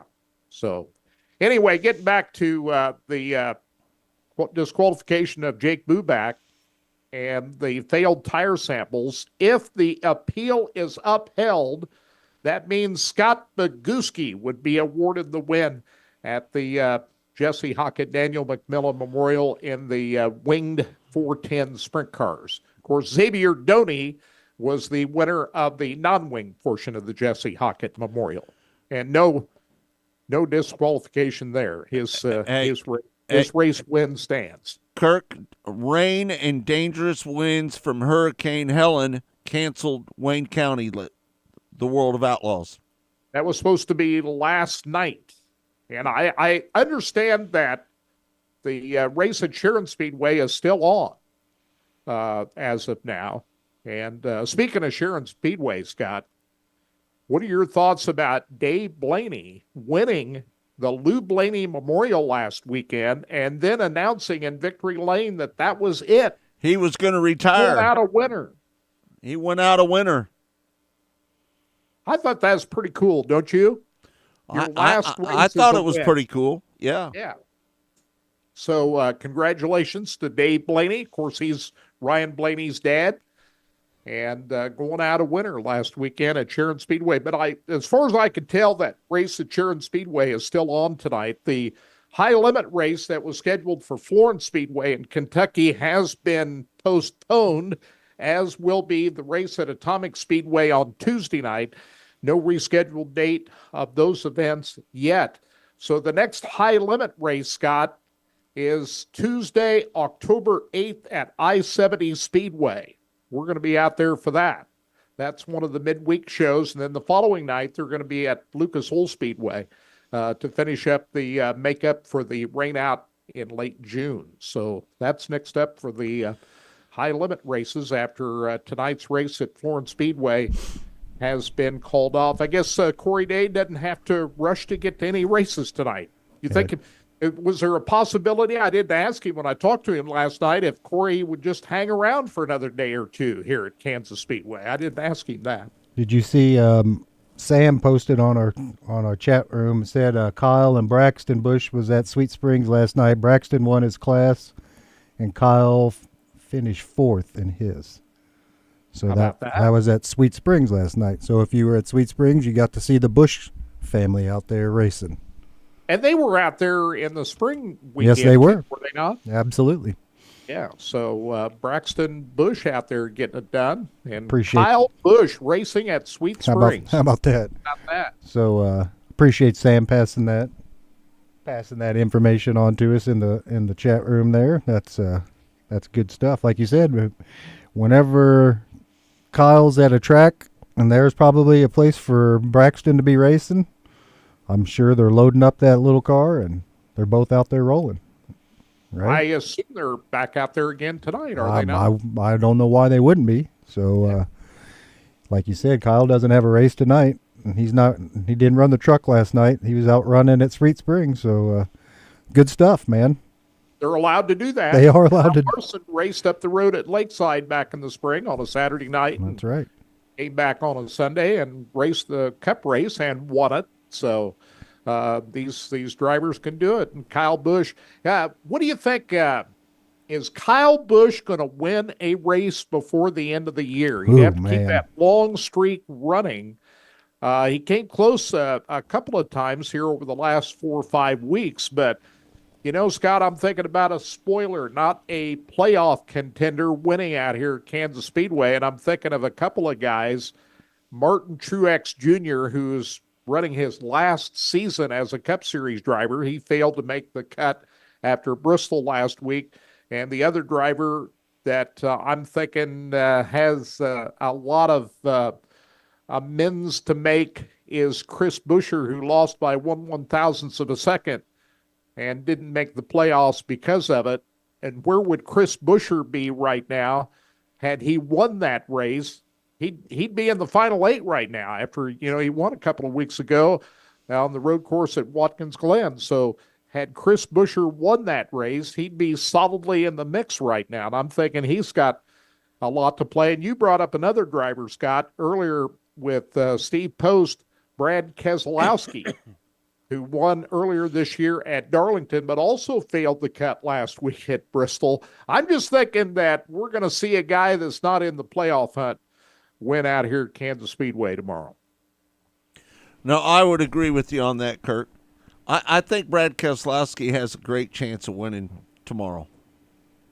I'm going to He say does. He's won out here, 3 times so far in his career? He's won twice that I know of. And so he knows how to get around this racetrack. And the 2 times that he won, nobody expected him to win. So, and the other guy that I'm thinking about right now is Martin Truex Jr., who always has run well at Kansas Speedway. He swept both races in 2017. Even when he didn't win, he's always running up towards the front. And what a better place for Martin Truex to win a final race before he hangs it up than right here at Kansas Speedway. So I'll keep my eye on him too. I think Bubba Wallace, he always runs well at Kansas, and he talked about the other day that he doesn't have there's no pressure on him because he's not in the playoffs. He could be a spoiler out here too. I do know this, that whoever does win out there, I like seeing new people in victory lane. I hate seeing the same drivers every year in victory lane. So I'd like to see Christopher Bell. That's who my pick is tomorrow. I'd love to see Christopher Bell pull out a win. He's had some pretty good runs here at Kansas Speedway. I'd love to see him win. I would love to see Christopher Bell pick up the win and get all those points that you get when you get that win and move on. I'd like to see that. You remember Bell won his first ever Xfinity race out here at Kansas Speedway Absolutely. in 2017. So Yeah, he knows his way to victory lane here. Yeah, like you said, I think Christopher Bell's been waiting for this 1.5, this track here. It's close to his hometown, He's only about 5 hours away from his hometown. I'm sure he has some family probably rolling into town to watch him race, and it's going to be a good one. And the weather tomorrow is going to be awesome. So you could go out there and watch the race all day tomorrow and bring your own food and drink and set up shop. I do know that they've sold a lot of tickets this year. There's a lot of people coming from out of town. I saw some Facebook. Kansas Speedway has been posting a lot of stuff on Facebook this week, and man, there's a lot of people from other states in town this week. So if you're in town listening to the Racing Boys or in town checking it out, welcome to Kansas. It's a great weekend to be racing out at the big speedway. You think the closest race in NASCAR history has anything to do? Absolutely. Higher Absolutely. They've been advertising that. You can go to their Kansas Speedway Facebook page or homepage, and that's one of the things. Let's make history again is what they're promoting. So, yeah, you get a closest race in ever of NASCAR. And we know Kansas Speedway, it had one of the closest IndyCar finishes ever as well. Remember that back in the day? That race was one of the closest finish in Indy. So this track... Who was that, Buddy Rice, as I recall? I was in the stands at that point, back in those days, watching it as a fan, but I do know this, that Kansas Speedway puts on some great racing, and if you don't go just because it's, whatever...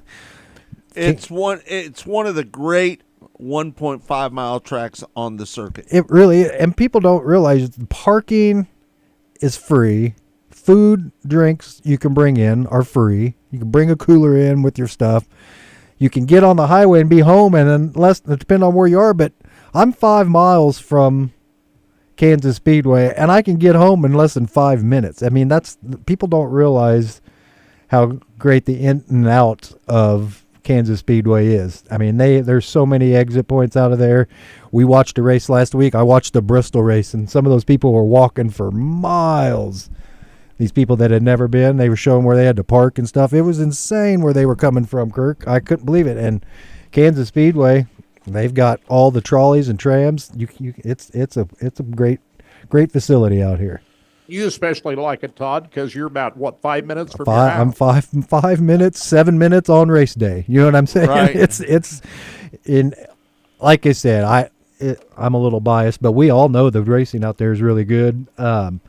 What was funny to me last night, guys, was I could hear the Melbourne Bank late models louder than I could hear the truck race last night. Isn't that funny? Because we had the windows open. My wife said, "What's that noise?" And I said, "Well, that's Kansas Speedway." And then I poked my head. I said, "No, that's not Kansas." I said, "That's Lakeside still running." So I think a little closer to Lakeside than Kansas. I think I'm 4 miles from Lakeside and 5 miles from Kansas. I'm dead, like right in the middle. I mean, dead in the middle.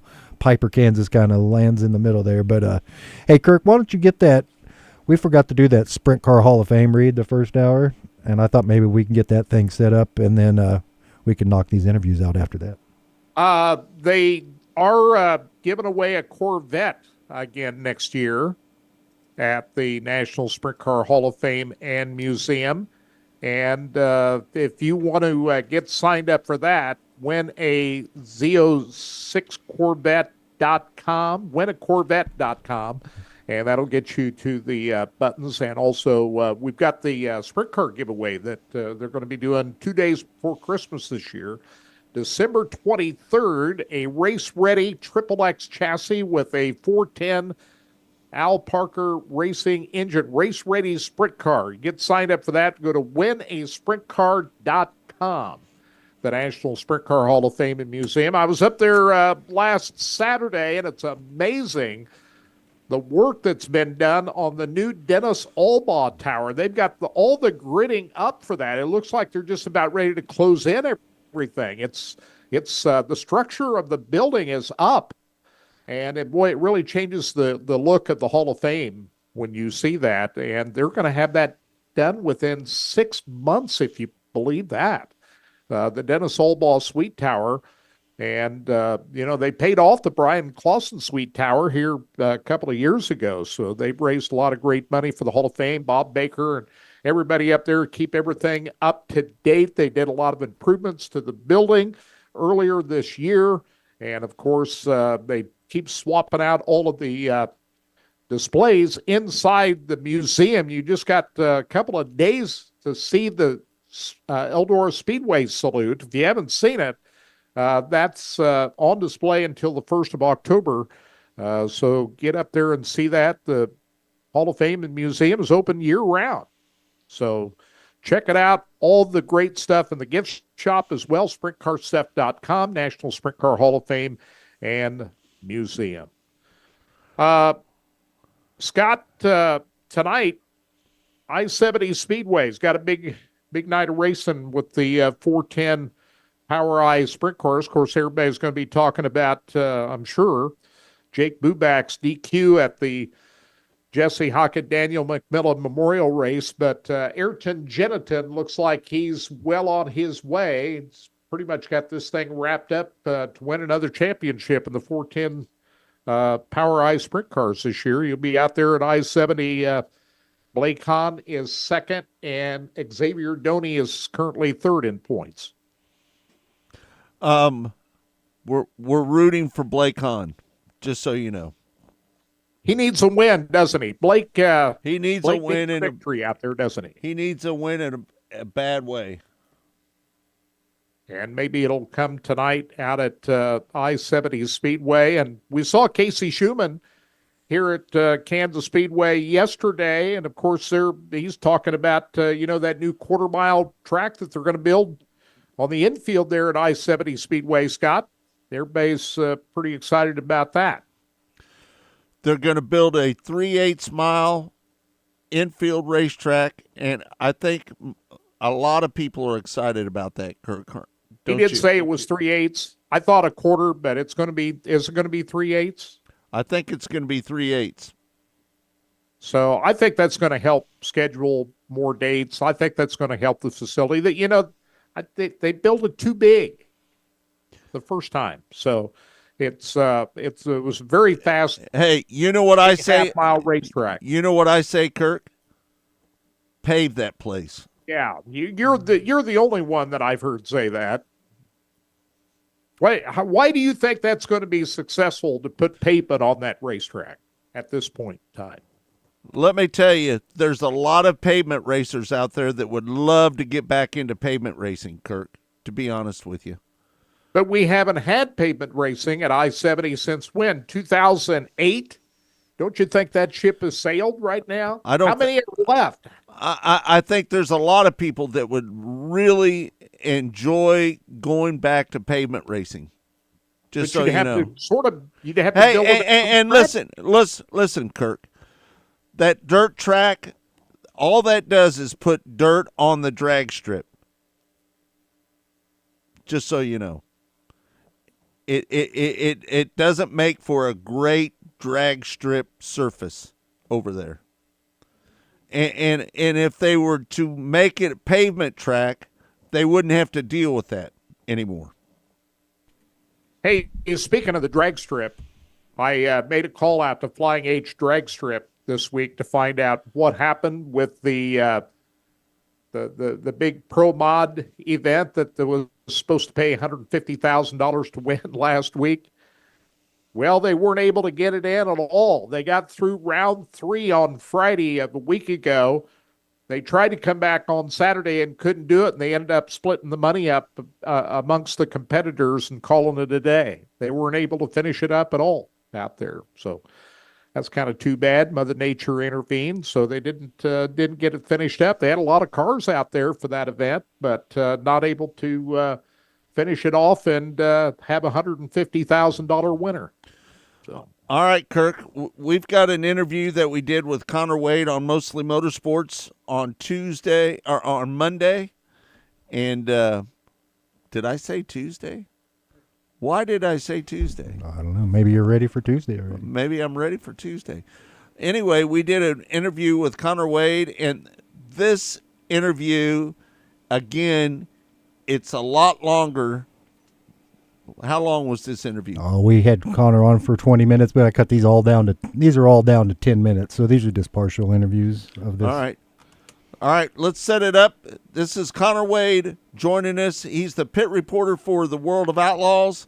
This is our conversation with him.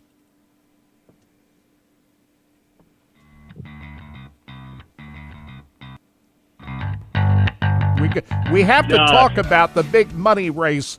So we definitely got to talk to you about the big money that was handed out on Saturday night. So Larry was cool. First time that I got to see it finally after hearing about it my entire life, and wasn't disappointed. Friday night was a really good race. Saturday it rubbered, about halfway through the feature. So it wasn't as good of a race, but it still was. Anytime there's that much money on the line, it's still and there's still always good battles all throughout the field. So. Hey, Kofoid obviously came in. Go ahead. I think Buddy Kofoid wanted to win that race probably worse than anybody else, didn't he? He did, 100%. That's what I was just ready to say is, he came into that with so much momentum based off of, 2 wins at Bakersfield and Merced, and then a win the week before, and even the win at Houston before that. So he came in, he wanted it more badly than anybody, just because he drives the Ross 83, and that would have been a storybook win if he could have done it. And he still had speed. He was just as good as he was the weeks before, just, had to start kind of deep in the field Friday night. They had some problems, I think, early in the night.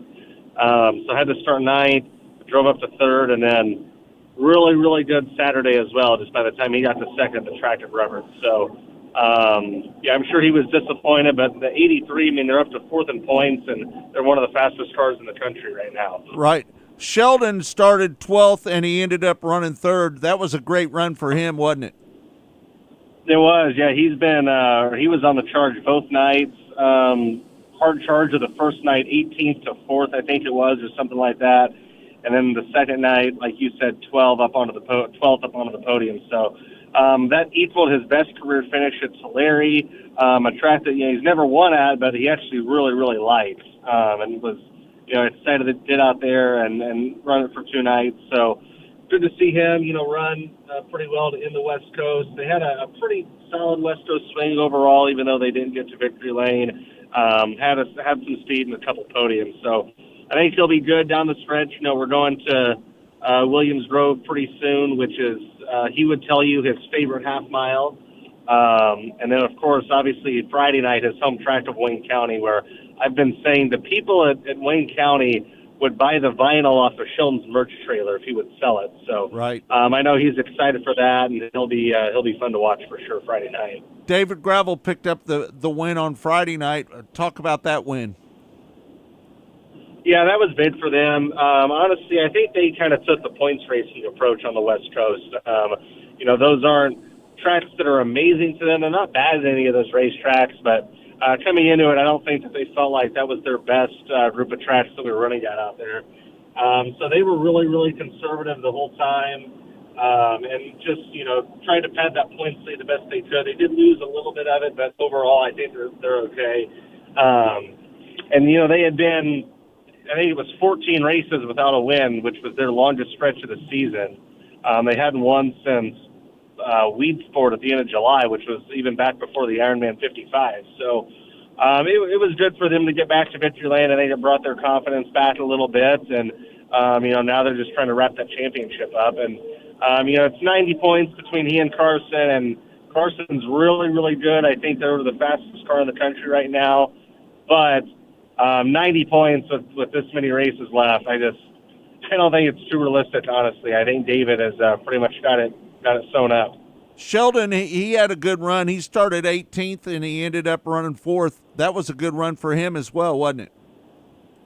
It was, yeah. He was moving, like I said, both nights through the field. So I'd say he's definitely already looking forward to coming back to Tulare in 2025. Yeah, with the Rubber Down racetrack on Saturday night, it pays to qualify well, and that's probably how you'd say Carson Macedo set himself up for the night. Quick time, 100%. Won the dash, starting on the pole. That's where you needed to be on Saturday night, wasn't it? He's been so good in qualifying this year. He's been the best qualifier with the series. I think it's 12 quick times, somewhere around there. And nobody's got that many. So, he's definitely put himself in a position to run well, and that's why he's leading the series in top 5 finishes all year, just because he starts so good. And he's in the dash. I feel like I interview him in the dash draw every single night because he's just so good at qualifying well and putting complete nights together. It's funny, he passed one car the whole night at Tulare Saturday night. Obviously, 7 quick times, started on the pole, the heat, ran away with it. Pulled the 2 for the dash, went 2-1 in it, and then went flag to flag to the feature from the pole. So, he made the whole night passing, won the race by passing one car the entire night, and that just tells you how good he qualified. That's called a perfect night, a clean sweep in the biggest way. That is for sure. So, how would you assess the 3 weekends out in California total? It was really good just to get out there. I know the California fans were happy to see us back. It had a couple of really good races at some cool tracks. Obviously, Stockton was kind of an experiment. Nobody knew what to expect with it being reshaped and kind of the issues they had with their surface all year long. So, that was a bit of a wild card, but honestly, the rest of the swing was cool. Merced was really, really good early in the night before it rubbered towards the end, but really racy in the heat races. Bakersfield, I thought, was the best race of the tour, or of the swing, I'm sorry, between Gio and Buddy going at it. I can't wait to get back to Bakersfield. And then obviously Tulare is just Tulare. It's probably overall, I would say, just all around the best track in California that we go to, at least. And I thought it was a really good stretch overall, and cool to spend some time on the West Coast and see the locals like the Justin Sanders and Shane Dalovic and guys like that compete with the Outlaws. It was pretty cool. David Gravel has a 90-point lead over Carson Macedo. Do you think that Carson Macedo has a chance to reel in David Gravel? You already said you don't think so, right? Yeah, I think he's got a chance to get close, but I don't see him actually getting by David. David's got and kind of points racing, but still being good enough.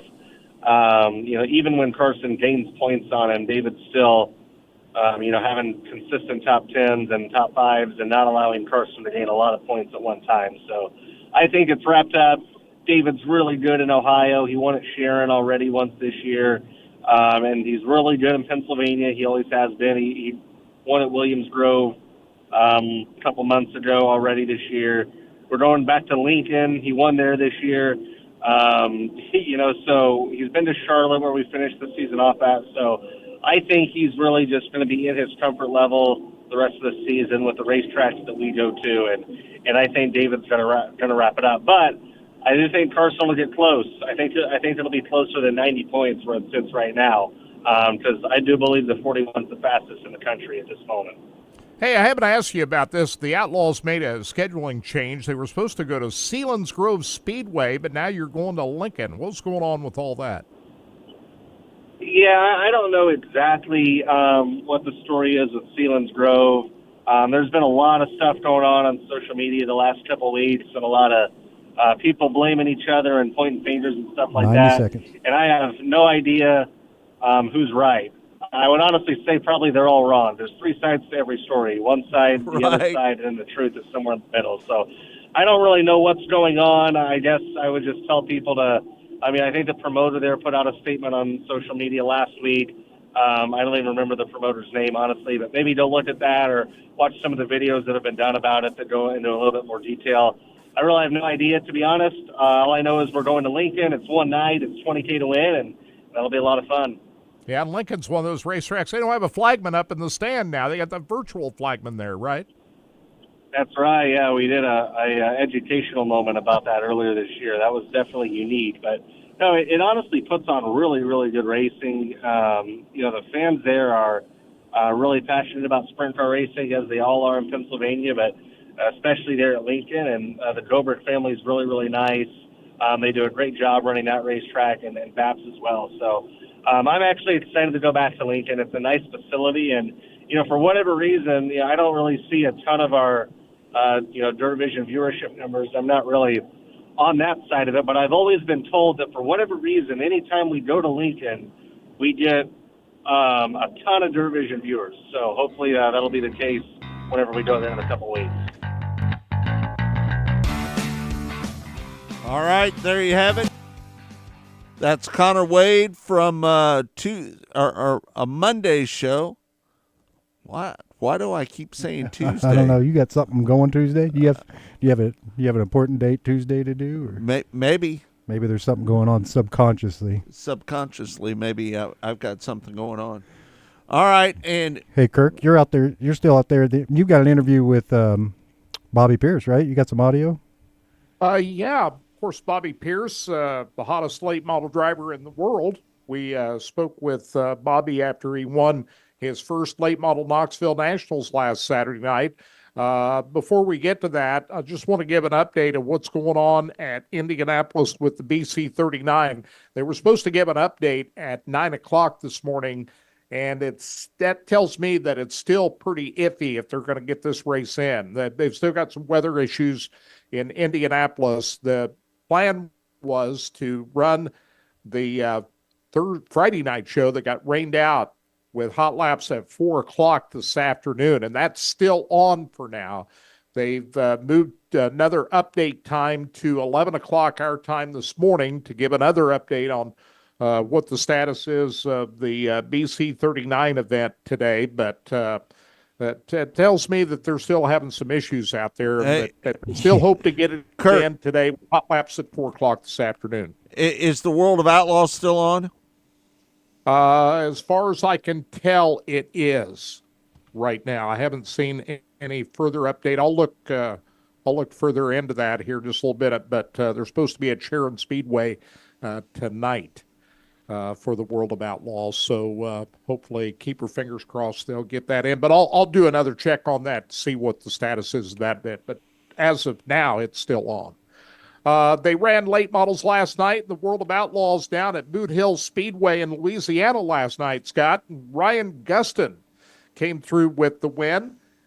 Bobby Pierce ended up in second place as he still tries to delve into the point lead by Brandon Shepard right now, try to take him down for his second straight championship. They're running out of races, though, in the World of Outlaw late models, so it's going to be really tight if Pierce is going to be able to pull that off. But last Saturday night, Bobby Pierce didn't have to worry about any points because he was racing with the Lucas Oil late models. He's not in that championship hunt. They determined the final four after that race, Scott, and Tim McCready supplanted Hudson O'Neal for that fourth and final spot that goes into the championship run. The races that they were supposed to have this weekend at Brownstown, Indiana were rained out, and they're going to be rescheduled. We don't know when that is, but there's like 7 races before they determine the championship, and all will boil down to the top 4. Ricky Thornton Jr., Jonathan Davenport, Devin Moran, and now Tim McCready are the 4 drivers. Hudson O'Neal came back on the Flow Racing Night of America earlier this week and won a race at Brownstown, Indiana. But that same racetrack washed out this weekend because of Hurricane Helene.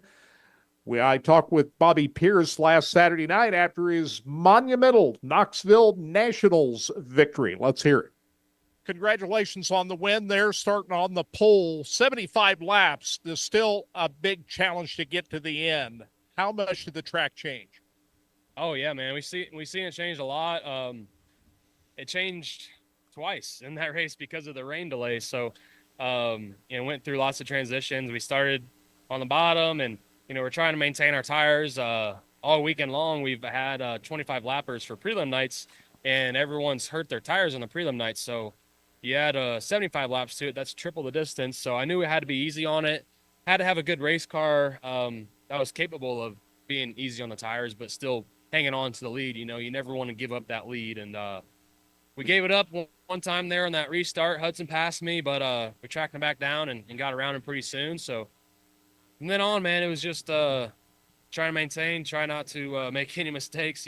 Last time I was, or not the last time I was here, but the one time I was going to win this race, which the last time I was here, I was leading the race and I had mechanical issues. But before that, I had passed for the lead in 2018, and I jumped the cushion, and I ended up not winning the race because of it. So I want to make sure I made no mistakes, and it's awesome to come here and win this thing finally. What happened there when Hudson did grab the lead? Yeah, he just I think I was a little better than him through the corner. I kind of keep my corner speed up a little more, and he got tight off 4 that one time, allowed me to kind of get a good run on him, and I slid him into 1. And had a really good car tonight. Can't thank the guys enough. And Longhorn chassis, Vic Hill engines, Bilstein shocks, everything there was working great. And like I said, this track takes a really good car. Anytime you're on big half miles, it takes a good car. You got to have that. If you're a good driver, it's not going to win you the race. You got a good car. Light rain started falling 15 laps ago. They pulled you in the infield. What was going through your mind through all that? Oh man, I was kind of fuming for a little bit because I was like, man, why don't they just throw the checkered? We're 60 laps in of a 75 lap race and it's pouring.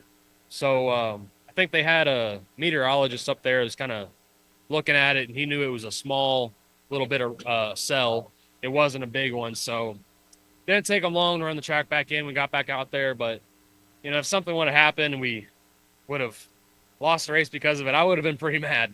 But we've had some races this year where we fought through rain.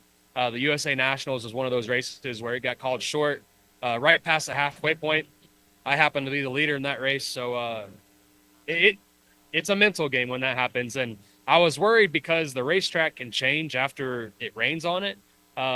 Spots that were slow before the rain can now be fast. And being the leader, you're kind of nervous because you don't know exactly where to go. But I think I chose the right spots. And as the track transitioned around there the last 10 laps, I moved around and found the good spots.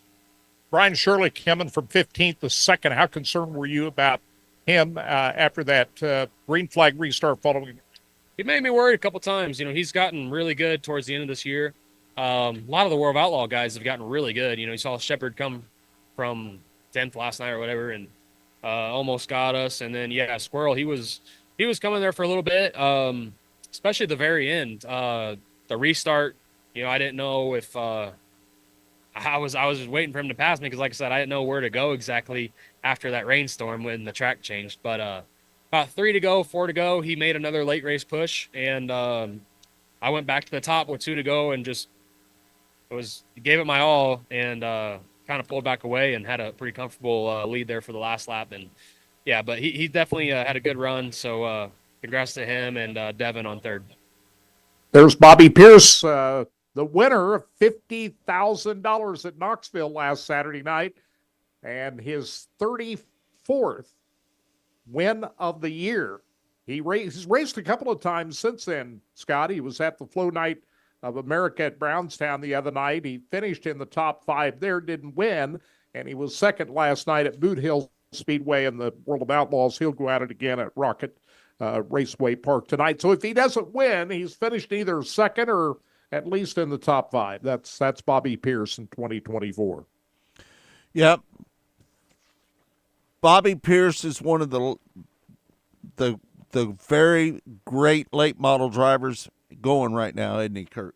They got it going on, and it's a family team. Bob Pierce, his dad, right in the middle of it. And I was watching Bobby and his pits last Saturday night, and he is a hands-on driver. He was in there tuning on the race car, and it's pretty impressive what he's got going on. Not only is he a great, talented driver, but he's just a great racer. Kirk, we got an interview that we did with Chase Rodman.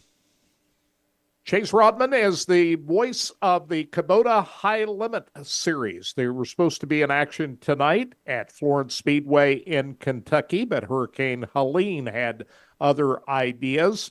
Last weekend, they had a big weekend of action at the Four Crown Nationals, and Rico Abreu had a terrific weekend at the Four Crown Nationals, rallying from a not so good weekend at Lernerville Speedway the week before.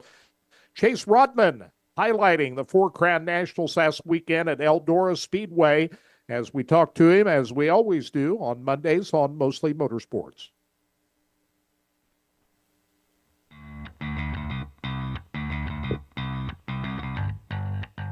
Man, that weekend at Eldora Speedway, that gets pretty tiring covering that Four Crown Nationals weekend, doesn't it? Well, yeah, it was a long weekend. We obviously 4 divisions, and then Saturday didn't get over to I don't know, had to be 1:30 or 1:45 or something. I mean, it was right. Wow. It was a late night over there. So, but it was fun, man. That was my first time ever seeing the Four Crown, all 4 divisions there on Saturday, and we had a couple of really good races, so it was cool to be a part of it. Rico picks up $15,000. That's a pretty good payday for him, isn't it? Well, yeah, it's not bad, but it's pretty low considering some of the paydays he's had this year. The 110 at Skagit, the 70 or the 57,000 at Port Royal. It's been a good year for him. So 15,000, man, that's like chump change now. Right. Yeah, that's not bad. Yeah, boy, he really rebounded from Lernerville Speedway, which he didn't have a very good weekend at all. The second place, tried to chase down Justin Peck on Friday night, picked off the win on Saturday night. Did you ask him about everything that went on at Lernerville and how he was able to bounce back from that? Because that wasn't a good weekend he had at Lernerville Speedway. Yeah, I think he just said they just basically missed it, man. I mean, and obviously he kind of, I think it was on Saturday night, maybe it was Friday, but he just stepped on it all by himself, just kind of spun out, at the back of the field and got into a wreck and took himself out early, So every now and again you're going to have those weekends, and Rico, unfortunately, that happened to him at a high-paying race, but obviously, it didn't last for very long, got right back into victory lane. So it's cool to see him get back in there at Eldora to win with, the Scott Bloomquist tribute that he had on the wing and all that stuff. That was super cool. He did the old crotch chop in victory lane. So that was awesome. And then I don't know if you guys saw that poem he wrote about Scott Bloomquist too, but just a really special weekend for Rico down there. So it was cool to be a part of that and seeing it. Hey, do you think that Spencer Baston was the fastest car on the racetrack? He started 18th. He ended up running third. Do you think he was the fastest car on the racetrack? I don't think he was fastest car, but obviously I think he finished where he deserved. He definitely was a really fast car. I mean, obviously you don't go to 18th to third for nothing, and there wasn't like a bunch of wrecks or anything, so he drove up through there. A run that team really, really needed. I think that was only their maybe I might be wrong on this, but with High Limit, I think that was only their third or fourth podium of the whole year, So big run for them on Spencer's birthday. That was a cool little addition to that too. So great to see that CJB Motorsports car having a good run coming from the back. He was also good on the Friday night too, so fifth and a third on the weekend. Pretty good for Spencer Baston. And Jacob Allen, that seems like feast or famine for Jacob this year. But, boy, he had a really good race at Eldora on Saturday night. Yeah, he was good on Friday, too. I think he was sixth on Friday after starting, back outside the top 15, 16th or something, So good weekend for a couple of guys that really needed. Obviously, Justin Peck's another guy in that same category. Got that win on Friday, dominated the race. Rico obviously made it close, made it exciting on the last corner, but man, the celebration down there from Peck after winning just goes to show how much and how bad he's wanted to win here recently. And it had been 93 races since he last won a race of any kind, So it was cool to see him get back to victory lane, and then I kind of felt good, made me look good. I predicted it on my YouTube channel about him having a good run. Didn't think he'd win and run, fourth or whatever was the next night, but man, he had a hell of a weekend, and hopefully he can keep it up for the rest of the year. Yeah, that was quite a comeback for Justin after flipping his car at Lernerville on that week before that to come back and post that win. First one in nearly, 13 months? Over 13 months since he'd last won in the High Limit.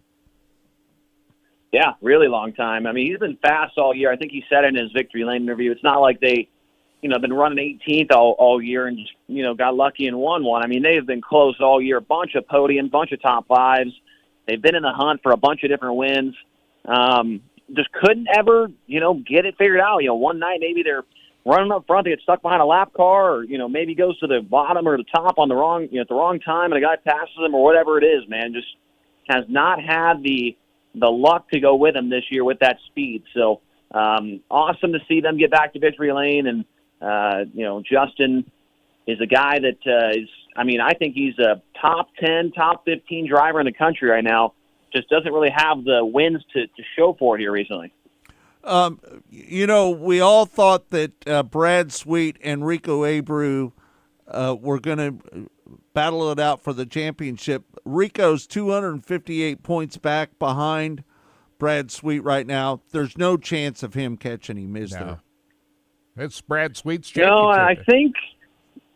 I think that after this weekend, or maybe it's the next weekend, as long as Brad maintains that same distance, he should have it locked up way before we even get over there to the last race of the year. So I don't know. Rico got off to a really, really slow start this year, guys. I mean, it took him, it seemed like, I think 15 or 20 races to finally win with High Limit.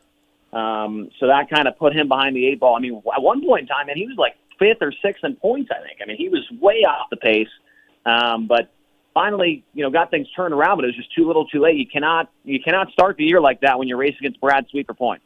The Clovis, California driver, Corey Day, he's going to run ARCA this weekend, and he's going to run a truck series race at Kansas Speedway this weekend. Yeah, We're looking forward to seeing him run that. We'll be out there to watch that. He did good at Bristol, didn't he? I didn't get to watch. I don't have regular TV, but I saw some highlights and things, and I know he ran like 18th in the truck or whatever. So we ran all the laps. Clean. He ran all the laps. laps. Didn't go a lap down. Stayed on the lead lap. 18th, kept the car clean, and then I don't know what he did in that ARCA race or whatever. But I think you can't judge a guy. I think people were like, "Man, this guy is he's a bust or something." Well, he ran one race. Come on, give the guy a chance. I think he's going to be just fine. He's just got to get some more laps in on him. And, he's still young, obviously, and a lot of learning to do. So I think that that's a pretty good start to his NASCAR career, to not get in a wreck, finish all the laps, and, 18th place result. Not the best, but certainly not the worst. He did exactly what he was instructed to do, and he finished all the laps. So that, to me, is a success. I watched both those races on Thursday, and I thought he did terrific in his first time in a truck at Bristol, and in the ARCA race. He ran one other ARCA race before that at Salem where he got caught up in a wreck. But bringing both of those cars home in one piece and running all the laps, to me, is a big success for Corey at this point. Yeah, and obviously he's got a lot more planned. You guys just mentioned he's racing again this weekend, so we'll see how that goes. You said he's running Kansas. Where's he running the other car at? Is that the same place? Or? Yeah. The ARCA and trucks are on the same day at Kansas Speedway. They run the ARCA race at 4 o'clock in the afternoon, the trucks at night, and he'll be in both those races out here on Friday. Yeah, I'll be curious to see how he does at Kansas, because obviously that's a way bigger track than Bristol. We'll see what – obviously it takes a lot different, set of skills and a different car and different driving style than it did probably at Bristol to run there. So we'll see what he can do there. But yeah, I'll try and find some link on, Reddit or something to watch the race. I'll try to. Is that on Friday night? The late afternoon. I think the ARCA race starts at 4 o'clock Central Time, and the trucks at 7 o'clock Central on Saturday night. FS1 will have the truck race, and I think Flow. I believe they carry a lot of the replays of the ARCA. Yeah, too, they have been. They run a lot of the ARCA races. Yeah. You're going to got a lot going. Saturday night. You're going to a track. I don't know if they ever run sprint cars at Florence Speedway. That's a late model track, is it not? Yeah, it is a late model track. It's funny you asked that, because I was just watching a highlight reel today. The Fast on Dirt series went there earlier this year. Other than that, I have no idea as far as other times they've had sprint cars there. But, man, I watched the race they had earlier this year, man, and it was a good race between Cole Duncan and Danny Sams. The track was exactly what you want to see for a sprint car race. You had a lane right on the wall. Danny Sams is bouncing the right rear off the wall. You had Cole Duncan kind of putting around the bottom. I mean, clearly 2 lanes, super wide track. And the other thing was, it's Fast on Dirt. It's not like, you had your Ricos there, your Sheldons there, or whatever, and they still had a really, really good crowd there that night. So I'm looking forward to it. The forecast right now, not looking the best, but I think that if we can get it in, I think there's going to be a huge crowd. I don't know about the car count, but I think the racetrack will be really good. That track's not too far outside of Cincinnati, isn't it? Right by the northern Kentucky? I think that's it's close enough for me to drive to. I think it's only like 3 hours away from me, so I'm planning on driving there, which is obviously always a nice thing. So we'll drive there in the morning and drive home at night. So I don't know exactly where it's at. I'm pretty sure it is northern Kentucky, because obviously it's close to me here in Ohio. So we'll see. But I think the late model fans over there, as you mentioned, it is a late model track. I think they're looking forward to seeing some sprint cars because they don't really get a whole lot of that type of action down there. So we'll see how it goes, and we'll see who shows up. There you have it, Chase Rodman joining us here on Mostly Motorsports. That's on Monday. You can listen to that show every Monday from 12 noon to 2 o'clock. So you can listen to that show every Monday from 12 noon to 2 o'clock, just so you know. Hey, Kurt. Hey, Scott. I want to talk about a little bit about, I know we touched on earlier what happened at Lakeside Speedway last night. The Malvern Bank Late Model Series held its next to last race of the season last night, and I'm reading some of the reports on that. Didn't get to see the video of it, but apparently it was a heck of a race. It only had one caution flag that happened on lap 4 of that race, but Tad Pospisil and Bill Layton were really going at it in the last 8 laps of that race, and they were swapping the lead back and forth, and Layton actually had the lead coming around on the white flag lap before Pospisil was able to get back around him. So great race up at Lakeside Speedway last night. And Kyle Burke ended up in 3rd behind Pospisil and Layton. Chad Holliday was 4th, and Corey Zeitner rounded out the top 5. There's one more race in the Malvern Bank Late Model Series, and it's next weekend at the Adams County Speedway in Corning, Iowa, what they call the Pumpkin Dash. Both East and West Series will determine their championships at Corning next Friday and Saturday night. I might that might be on my calendar to go watch. Hey, Kirk. What do you think? Steven said, thinking about I-70, going to I-70 tonight, was wondering if the rain out will have. You think there's any chance we'll get a rain out tonight, Kirk? I don't think so. I think they're going to get it in tonight. My big question is, how many cars are going to show up at I-70 tonight? I'm hoping they get a pretty good turnout. Yep, me tonight too. At I-70, because they deserve it. They deserve to get a good turnout at I-70 for the 410 Power I Sprint cars. Hey, Frog Hall said, I hate to say it, it hurts your feelings, Scott, but you're batshit crazy. Talking about building about going to pavement at I-70. That's what he's talking about. Right. I'm talking about that. Yep. I think you brought that. I was standing there when you brought that up to Casey Schumann yesterday, and Casey just rolled his eyes. You think that's an indication that your idea of the you know what he said? You know what he said? Not as long as I'm there. Yeah, well, I would agree with Casey Schumann on that. It needs. I like his idea of the 3/8 or the quarter-mile dirt track on the infield. I think that's the ticket to success. What their plans are right now is the way to go. But that's just my opinion. For whoever cares, that's only my opinion. Right. Hey, a couple of other notes before we go. I went and checked on the World of Outlaws at Sharon Speedway. That event is indeed still on tonight for Sharon Speedway after last night's event at Wayne County got rained out.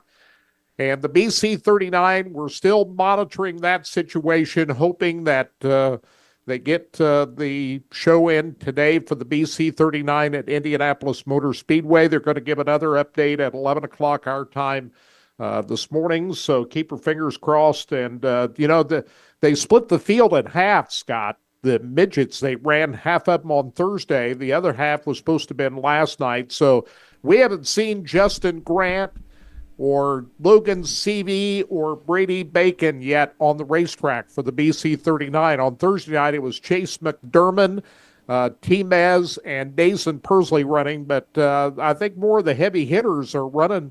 They were supposed to run last night and didn't get out on the racetrack. So hopefully they get it all in today for the BC39. I see Alan Miller says Brian Brown's going to be running at I-70 tonight, so he posted that. So that's good.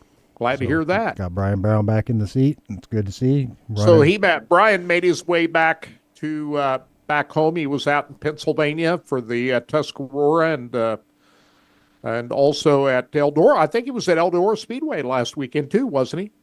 Yeah, I think I saw that, but I do know for sure from what Alan's saying he'll be there tonight. So I think if you get out there to I-70 Speedway, it's probably some good racing out there tonight. And if you're not going out there, go out to Kansas Speedway. And if you're not going out there, hit any local racetrack wherever you're at, because they all need your help. Right, no doubt about it. I think we're supposed to have the Xfinity cars on the track here shortly. I don't hear any cars right now out on the racetrack, but the Xfinity cars are supposed to be practiced and qualifying right now. The Cup Series will be on the track at noon, followed by qualifying, Xfinity Series Kansas Lottery 300 gets the green flag just after 3 o'clock this afternoon. And then tomorrow, I hope we get a great walk-up crowd, Todd. Yeah, I think this place deserves a great walk-up crowd tomorrow. So if the weather's great, we'll see a great Hollywood Casino 400 presented by ESPN Bet just after 2 o'clock tomorrow. I'm picking Martin Truex Jr. to win. I got Christopher Bell as my winner, and my outside person who's not in the playoffs winning would be Bubba Wallace. So those are my 2 picks for tomorrow. We're looking at the Saturday schedule here on the screen. And remember, if you are at the at the track today, there is a post-race concert tonight from Hudson Drive, and that's up there on the outside at the front entrance right there in turn number 1 out there in the very far, I guess that'd be the southwest corner down there. You got a stage. I went by there yesterday, saw the stage already set up. They also, today at 12 Eastern, so 11 o'clock our time, the Wonder Wheels BMX bike show. So I saw the bikes out there. So you got a bike show going on out there too, right after the NASCAR qualifying today. So if you watch that qualifying, you can run over and watch the BMX show. And then they got the autograph session going on in the fan walk. So there's a lot of, and we do have practice today, which I'm loving that NASCAR is giving these drivers some practice time, because they don't get a lot of laps out of the racetrack. No, but I am glad they're allowing them to a little bit of race time to get out there and shake down what you got going on. So cup practice at 12 Eastern, and then got qualifying. It's going to be a good day out there. Kirk Elliott's already out there. Time's that concert tonight? It says post-race, so that just means whenever the race is over. So the Kansas Lottery starts at 3 p.m. Eastern time.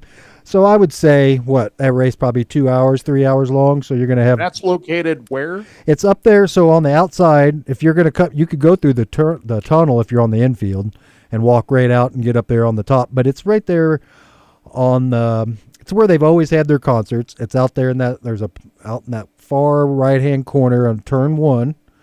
And it's the southwest corner right up there, and you can't miss it. The stage is visible from the road right there, and I do know that they were up there.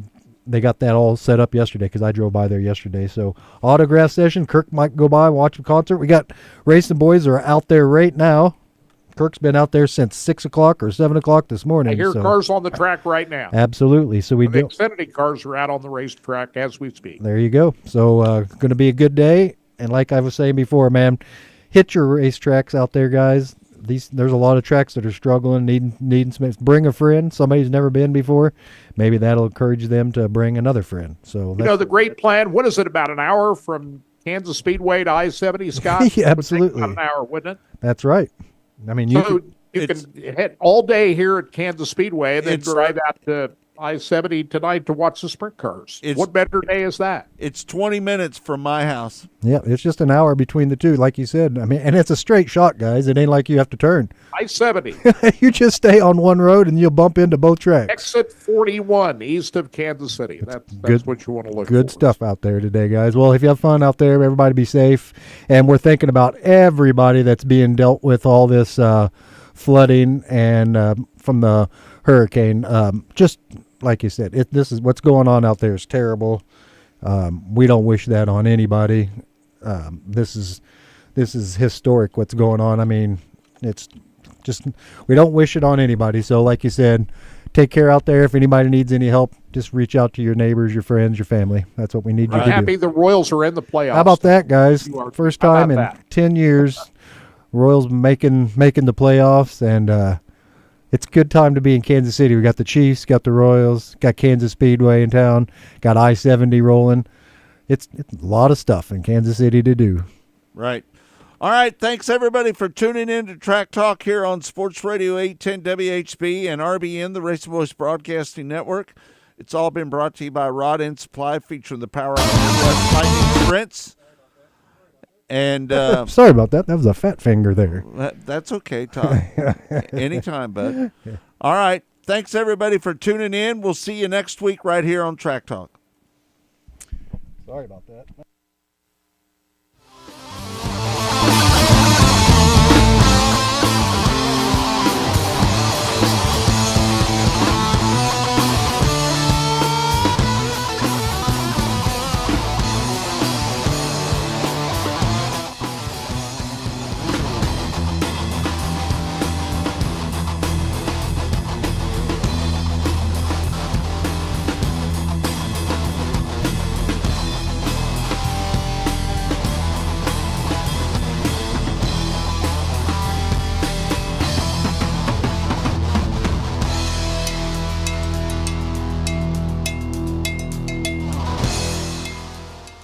Go harder, faster, stronger with Rod End Supply. Whether you are running industrial, farming equipment, or a race car, Rod End Supply has the assortment of rod ends, radius rods, and specialty products that will help you lead the field in performance. Our superior design means our rod ends last longer and perform better, giving you the edge on the track and saving you money. Contact Rod End Supply or order online today at rodendsupply.com. We don't just sell them, we race them.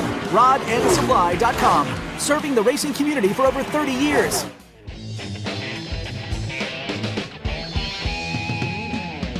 We always argue, baby, never to the end. And when it's over, you always win. Now I'm sitting thinking, and I'm worrying. I've got the nerves of baby, where you been? I love you, Leah, but you let me go. Don't need another mother's milk. I'm gonna rock right now. Rock right now.